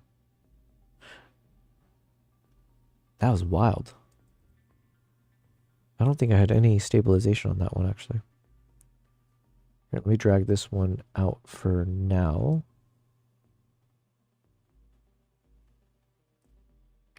Yeah, but that could have been, I don't know. Maybe that was like the IBIS going crazy. Fed says, I don't know what's the best strategy. Lots of shorter videos or longer ones. I don't monetize my channel, so I just post whatever I like. But if you're building a channel, it gets tricky. Yeah, yeah. I am trying to be more strategic about it. But I'm also about to, you know, we'll see. I might do all the wrong things coming up. That is the ambiguity of the algorithm. It's all over the place, and it's hard to know what type of content or specific videos to make. Yeah. But, I mean, I shared with you guys what my thought process was, right? So, we'll do these videos, right? Blah, blah, blah. But with the overhead shot, as I'm lying on the ground and talking, I don't know yet if I'll do properly lying on the ground or not, because I don't want it to look super stupid, right? But when I say lying on the ground, yeah, I just mean like casual. Let's see. What's up? We got someone in the TikTok side saying hi, but I can't see your name. But you got a cat profile, so that caught my attention. Dizzo, Diz SZXO says hi. Hi back at you. Thank you very much for being a part of the TikTok side of things. I'm new to the TikTok live streaming, so we're testing out a bunch of things. But you can find me on YouTube and Twitch as well. But yeah, so Fed, that will be a big part of the strategy, right? And King, which I appreciate your guys' inputs to figure out if it works or not. Beatty is in the chat. Beatty says, hello, people. Hello, back at you. Thank you very much for being here, Beatty. I'm here yet again. We're back to a normal schedule. Although tomorrow, I don't think I'll be streaming. Tomorrow it being Friday. So Friday, I probably, if I stream, it might be at like an earlier time, or I'm not sure yet. TBD on if and when I'll stream tomorrow. But I might stream on Saturday to make it up to you guys. And then usually I try to keep Sunday free at least 1 to 2 days out of the week. Yeah. But anyways, welcome BT. BT, hopefully you're feeling prepared. Hopefully you guys are ready to go with the live project you got. King says, I know you're more of an adventure creator, but it was the gear, the ZR video that put you on the YouTube billboards. Yeah, that is true. I was surprised to, like, in my world, that video performed really well, but it was also more fitting timing wise, right? Because obviously the ZR was the spectacle amongst everyone in the camera world, let's say.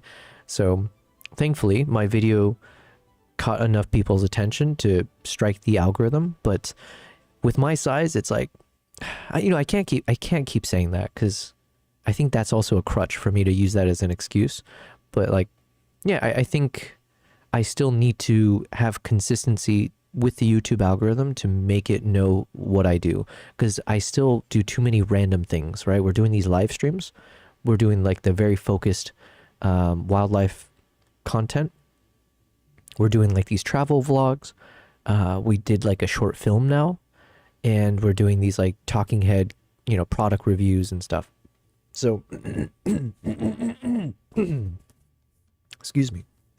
I think I'm still confusing the algorithm quite heavily. So the only solution I have is to not do some of those content, which I don't think I want to do. I do want to keep doing all the things we've done so far. So then the only solution left for me is I just need to do more of each of those contents more consistently, so that the algorithm can at least make sense of all of it together. BD says, always an uphill battle, a bit near 36 hours until we go live. Yesterday's work was brutal, but we survived. BD, the work that you're doing, is it public? I mean, I know it's going live, but is the event public, or like something you're able to share, or is this like still, I don't know, private? But if it's something we can tune into, right? That's, I guess, what I'm going for. That'd be cool if we can tune in. Or if you want to share the work afterwards, that's cool. But yeah, it's almost crunch time, as they say. Fed says, Yubel did a mic unboxing earlier on the stream, or the dead cat. Anyways, yeah. It wasn't a proper unboxing. I do need to unbox the, I have to unbox the ND filter from Freewell. So that's another quick video I'll probably try to make. But yeah, we got this guy, right? So we talked about it. Actually, let me show it again, because, where was it? Pidgeotech. Yeah. So since, yeah, because I do want to keep talking about this. I apologize if some of you guys are sick of hearing me talk about this concept, but I need to keep talking about it so I know it's a good idea or not, or like flesh it out. But yeah, I think doing this overhead shot, and then right here in this opening here, I was thinking this is where I'm either like lying down. And the other reason I was thinking I need to lie down is because from a focus standpoint, if it's like it needs to focus on something, so ideally my eyes are in focus or something. I don't know. I need, if I'm standing, yeah, I don't know. It's tough for me to say. But I figure if we use this shot, let's see.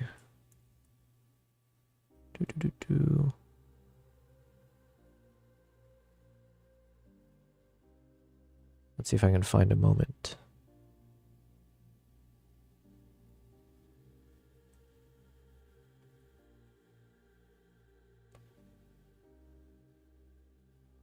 Yeah, so kind of like this, right?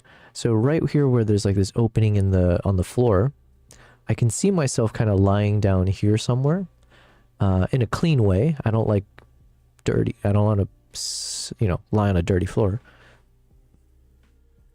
BD says it's also very weird because there's so many onlookers because we were right in the middle of the city square, but it is what it is. Oh man, that sounds exciting. That sounds crazy.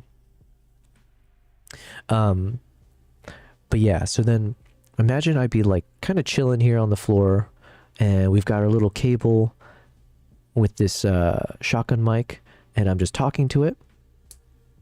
And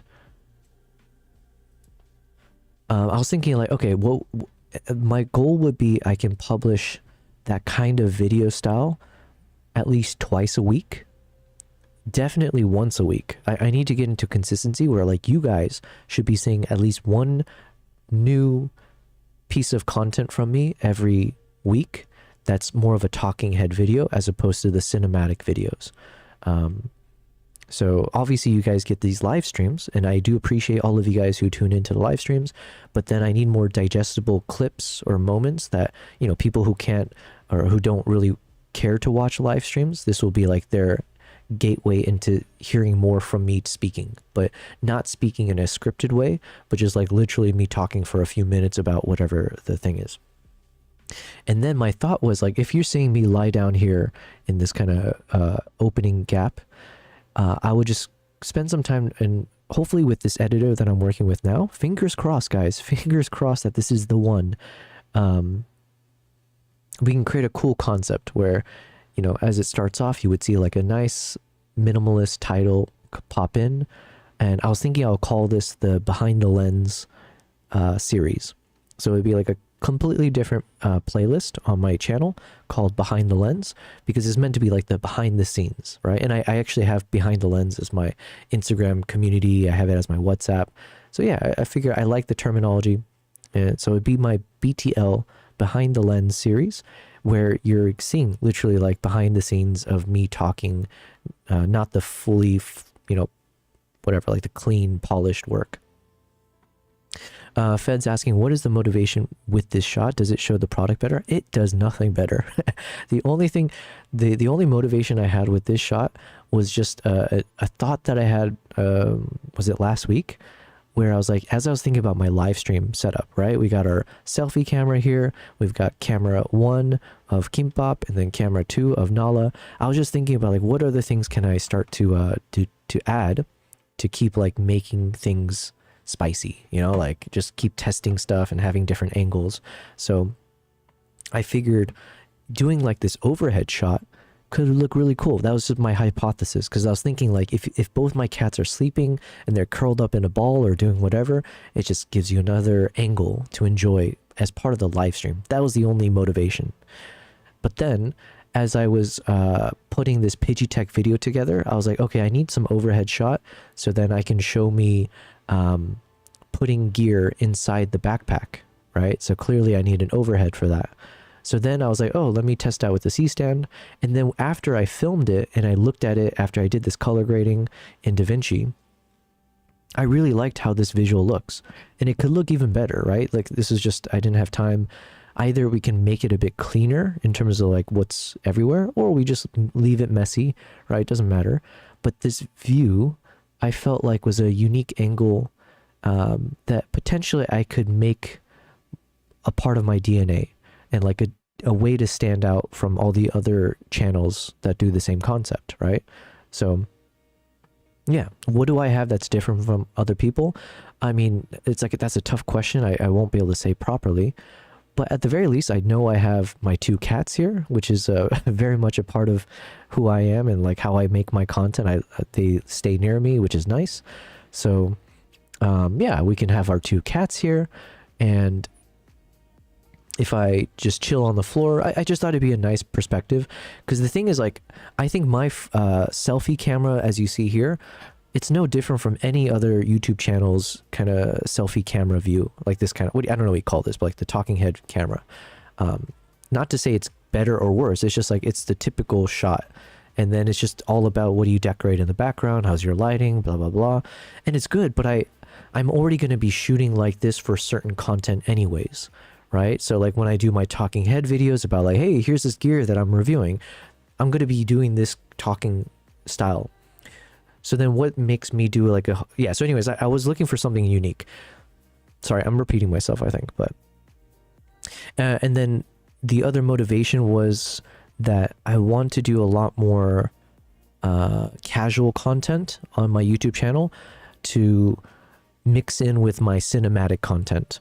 Because the cinematic content, until I get into the groove of things, I was figuring that it takes me a while to publish really polished content. Like it might take me, in 1 month, maybe I can push out 1 travel vlog or like, you know, one travel vlog and 1 product gear review or something. Like 2 cinematic pieces where it's like high intensity, a lot of high fidelity.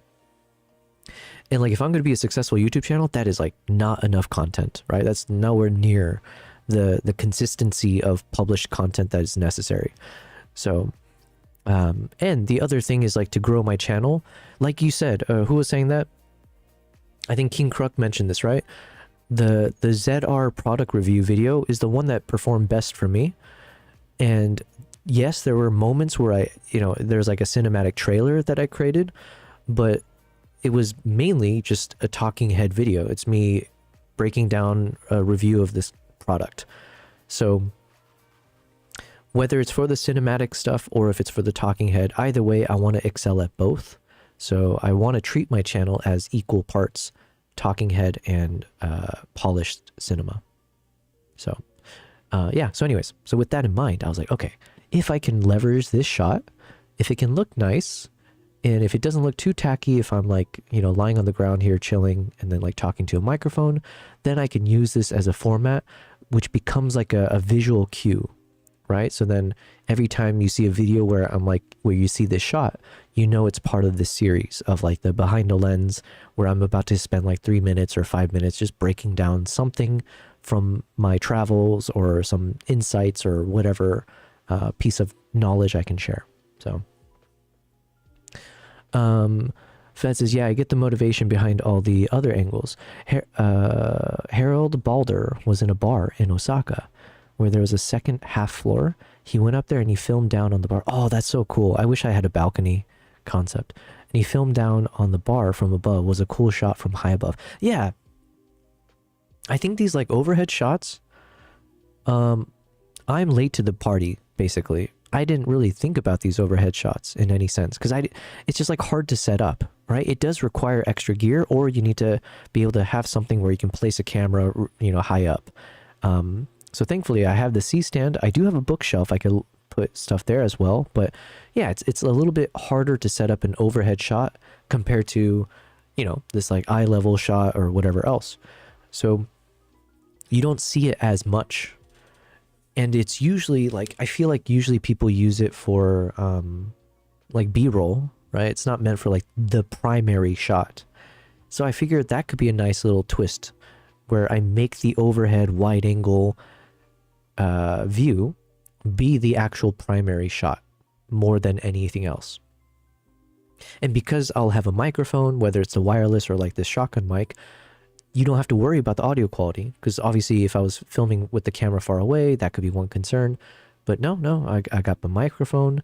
Well, it'll be synchronized.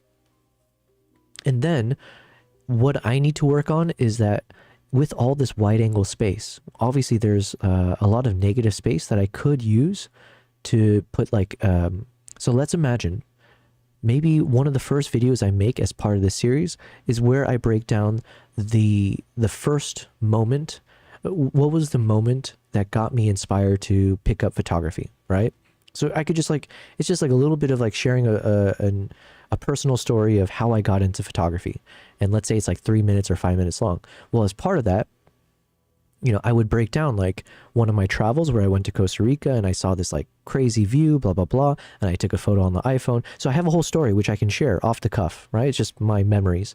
But as I'm talking about this moment that I captured, then over on the right side here, you can imagine the photo of the sunset that inspired me to get into photography. It could show up here. So there's enough empty space, or there's enough wide space here where you could pop in some B-roll overlaid on the same scene. So it doesn't have to like jump all the way to a full screen of something else. Yeah, so if I'm talking about a photo, the photo can pop up here. If I'm talking about a video, the video can pop up here. Text can show up nicely, so you can have a bunch of text that syncs with whatever. If I'm saying something profound, can you imagine me saying something profound? That wise words of Yobel, when I say it, you can imagine the text would animate over on the right or on the top left. Yeah, so like this gives enough space. There's enough real estate here to then do some punchy overlay stuff and animation and edits. If I get a good editor, because I don't think I have the skills to do that properly. And that's where I was hoping to find someone who can do it. Fingers crossed with this person. Excuse me. Fed says, you do manage to get another room or area area out of this angle, out of a small apartment. So we can call that motivation. You suddenly have another little studio space. That's a really good point too. You need to get very creative to maximize space to make studio angles. Yeah, so I agree with both of you guys. I didn't properly think of it that way. Like we're thinking about it with the cat cameras, right? We get these different views of my apartment, and it's like I'm using like what? This one's at around 40 millimeter focal length, and then the cat Kimpop's is like a 50 millimeter. So it is cropped enough, or it's tight enough that it kind of gives you like a different vibe of the space. And then with this one, you get like the full wide angle. So yeah, even thinking about that, to your guys' point, maybe I could create a series from my living room, right? Hold on, which camera? Oh yeah, I was trying to go to this one. So I could do some, yeah, I mean, there could be some ideas where I film from my couch in the living room space for like a mini series if I have like certain subtopic of things. So then it becomes a visual cue. Anytime you see the camera set up over here, okay, he's about to do the talk about blah, blah, blah. And I don't care about it, so I'm going to skip the video. Or you'll be like, okay, it's cool, it's that time. And then when you see the shot overhead, you're like, oh, this is when he's going to talk about blah, blah, blah. Yeah. So I think there's something about these like visual cues that I need to make better use of, for sure. For people who have never been in the apartment, just seen it on stream, it looks like a different area at first. Oh, nice, nice. Yeah, it's straight up. It's literally, yeah, you get the view, right? So this is it, this exact space here, and then here's what it looks like overhead. Yeah, there's nothing to it. It's a cramped space though, so there's not much more space to the left and above. It's just like it's like the L-shaped desk, and the wall's right there. So, but yeah, it works for my needs. And then I don't think the bedroom would work for like doing another setup, because I would need to like I think I need to purchase extra lights, and like moving around the lights from here to there wouldn't make sense. I could do some in my little storage space because it's super cramped. It's like very messy, disorganized, but there could be an interesting, like imagine a wide angle, like a fisheye, or even same thing if I set it up pretty high and then you see me in this cramped space with all my gear and random appliances, house stuff, whatever. That could be like a, just really in your face, messy chaos kind of a moment, but it's like very cramped. So it could feel a bit more personal or like more intimate maybe. Whereas like with this shot, like this overhead, unless I crop in quite a bit, but regardless, it's very spacious, right? So hopefully, and that's by design, I think it'll look nice, but it won't give that same claustrophobic feeling as if I do some filming in my storage room. So yeah, point is, I'm open to exploring all these kinds of concepts. I think that's part of what's fun for me as being a new, like this kind of content creator, especially doing this on the live stream, getting advice from you guys, just exploring and brainstorming ideas. But the most important step is just doing it. So I'm glad for instance, I filmed this overhead. And like I said, I want to at least make a few videos with this overhead concept. And if it turns out terrible, if it's like the worst thing, it looks terrible, it's boring, that's fine too. I mean, you guys let me know, and we learn from it, either improve the concept or I completely ditch it. But yeah, most important thing is just doing it. So we'll see.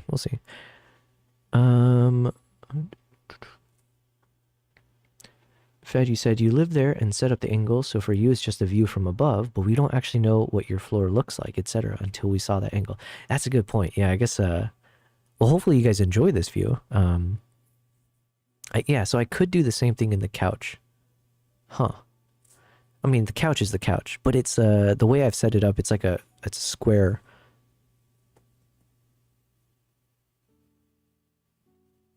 Yeah, I mean, the couch is the couch. It could look nice, because then obviously now when I'm lying on the couch, it makes more sense. Like for me to look up at the ceiling, lying down, having me do that in a couch would make more sense. So I could do that there, and it would feel a bit more realistic maybe? I don't know. But there's something about this setup here that I do prefer because it's got the warm lights, you got a little bit of the bookshelf, you've got my desk space, so you know this is like my work area. And then, yeah, it's just, I might readjust a few little things here and there. But yeah, these are the thoughts. Why was I talking about this again? Sorry, I forget. We were doing my chimp edits. Oh, I think maybe BD was in the chat and I was talking about something. It doesn't matter. But yeah. Right now I'm fleshing out the first few concepts, and I will hopefully I'll publish this fairly soon. First, I'm trying to work with this editor and see if we jive. And well, it's not just jiving, it's also like I got to figure out how much he costs if I have him on retainer, let's say. So imagine, in the best case scenario, he's amazing. He gets the edit for this Pidgeotech backpack video really exactly as I'm looking for, or even better. And then ideal number 2 is that we can work on a retainer basis, and he's able to help me punch up a number of these. Like, just all I need is a nice template with a few kind of like a title intro, and then just adding a bit of B-roll here and there. And then, yeah, it's just up to me to film a bunch of these moments and then make it. Yeah, I don't know. Okay, I've been spewing a bunch of nonsense here, but I like this shot. So then what does that mean for you guys? On the YouTube channel, you'll continue seeing shots like this where, you know, I'm doing the talking heads, I'm doing some reviews or whatever other concepts. Then we're going to see content like this where, you know, we're chilling in here, and then overhead shot as I break down like moments in my life, the little bit of the stories of my travels or anything relevant. And then and then I want to start doing those photo edits. So that one I was thinking I might do. I was thinking oh yeah, you can see my living room here a little bit.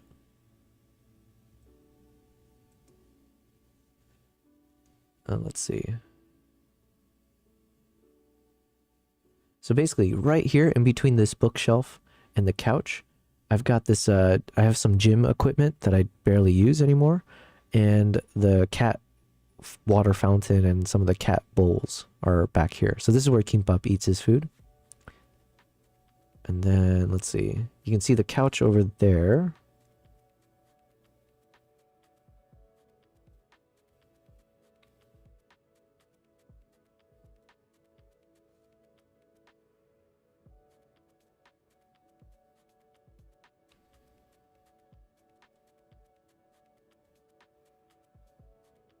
Yeah, maybe that's as good as it gets.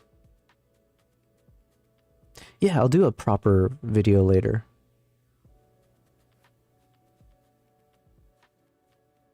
But yeah, there's Mr. Steampunk just chilling over there. All the cables and stuff, which I need to clean up. That's my place, man. This is where we do our streams. He said, oh yeah, now I remember you did actually show us a bit on another stream. Yeah, but I didn't do I haven't done like a proper one. But yeah, as I learn how to do like IRL streaming a bit better, maybe I can do that. I guess I could just use my phone and just show you guys around at some point. Yeah, why not? Oh yeah, so the other thing I was thinking of doing was, and this is where I was thinking maybe it makes sense to combine with the live stream, which is, can I mix in, or can I clip moments from my live stream to turn into YouTube videos, right? And like maybe just getting an editor to help me have a punchy intro, and that's it, right? So just like putting a little splash screen with my logo or something like that, but something to just make it feel slightly more polished, but really it's just kind of like a unedited, for the most part, me talking about whatever it is. And so the other kind of series that I was thinking of creating, right now I'm just coining it the lazy edit, but it was where I was just gonna actually edit a photo start to finish. I briefly mentioned this on the chat the other day. And like the thought process is like, do I do this off stream? So do I just record, you know, do I turn on the camera? So imagine I just record this and I'm screen recording my desktop. And do I just do this off stream and I just like do a quick edit. It's like, okay, so I'm gonna edit this photo here. Here's what I would do. Well, here's the story. This was from like Japan when I was spending time doing like blah blah blah, and then okay, so here's the first step I would do. Here's what I'm thinking, blah blah. So I could do that all off stream. Or alternatively, I was like, oh, what if I just do this on stream? And yeah, so then we're doing the editing session live. I'll be responding and like having a chit chat with you guys if you're in the chat, right? So it could just be a bit more carefree. But then by the end of it, we do end up with the final product, and then we show a before and after. So I was thinking I might try, I don't know. I was thinking it could make sense to do that live, like during the live stream, and then just have it clipped as its own section that can be published onto YouTube.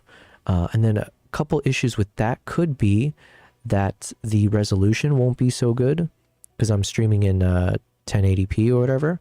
So then either I need to figure out, can I actually do the live stream in 4K so that this section here as part of my live stream can be better quality, or I guess manually I might just from my monitor, I might just have to do a screen recording, but I don't know if that causes issues with the live stream. So there's like a bunch of these technical questions that I don't really know yet.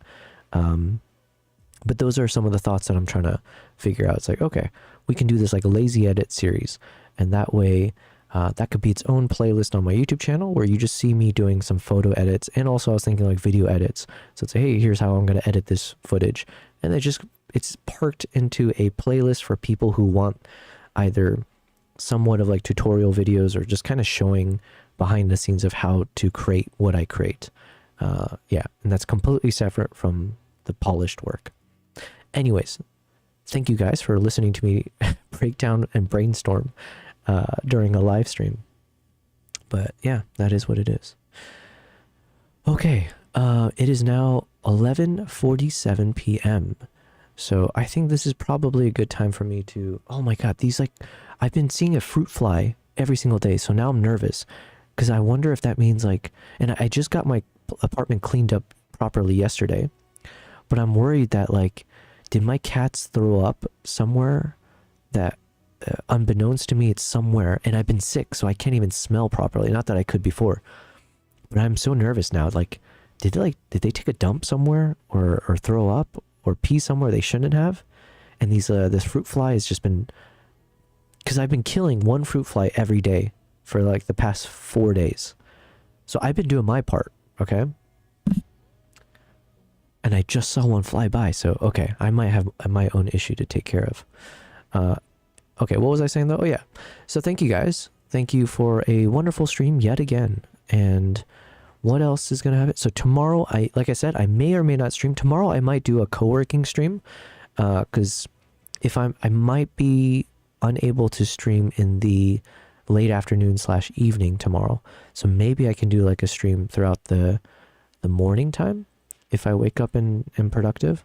Otherwise, I might stream on Saturday, or I'll see you guys again at the start of the next week. Yeah. I think that's the right schedule. Cool. So first thing I'm going to do is over on the TikTok side, let me say thank you guys. I appreciate your presence. Hopefully everything worked out all right. I know I was having some issue with well, apparently I broke some rules of TikTok, so I'm going to have to review and make sure I'm not in proper trouble there. Otherwise, yeah, thank you guys. Let me go ahead and end the TikTok stream now. Cheers. And now. And then for the rest of you guys, again, thank you guys. Fun stream. BD, best of luck to you. It sounds like you got a lot more work to do, and coming down to almost the 24-hour mark. So fingers crossed that you're able to take care of all that. Fed, you said make a fruit fly trap using vinegar in a glass or cup. I have two. Or I bought these like silly little, they look like apples. They're on the top shelf. And you pour in some kind of like sugary substance inside, and it traps the flies.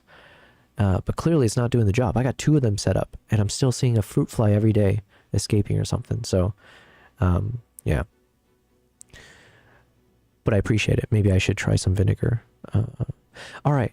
Thank you guys. I appreciate it. And I will see you all, if not tomorrow, I'll see you in a few days. Cheers. Happy almost start of the weekend. Cheers.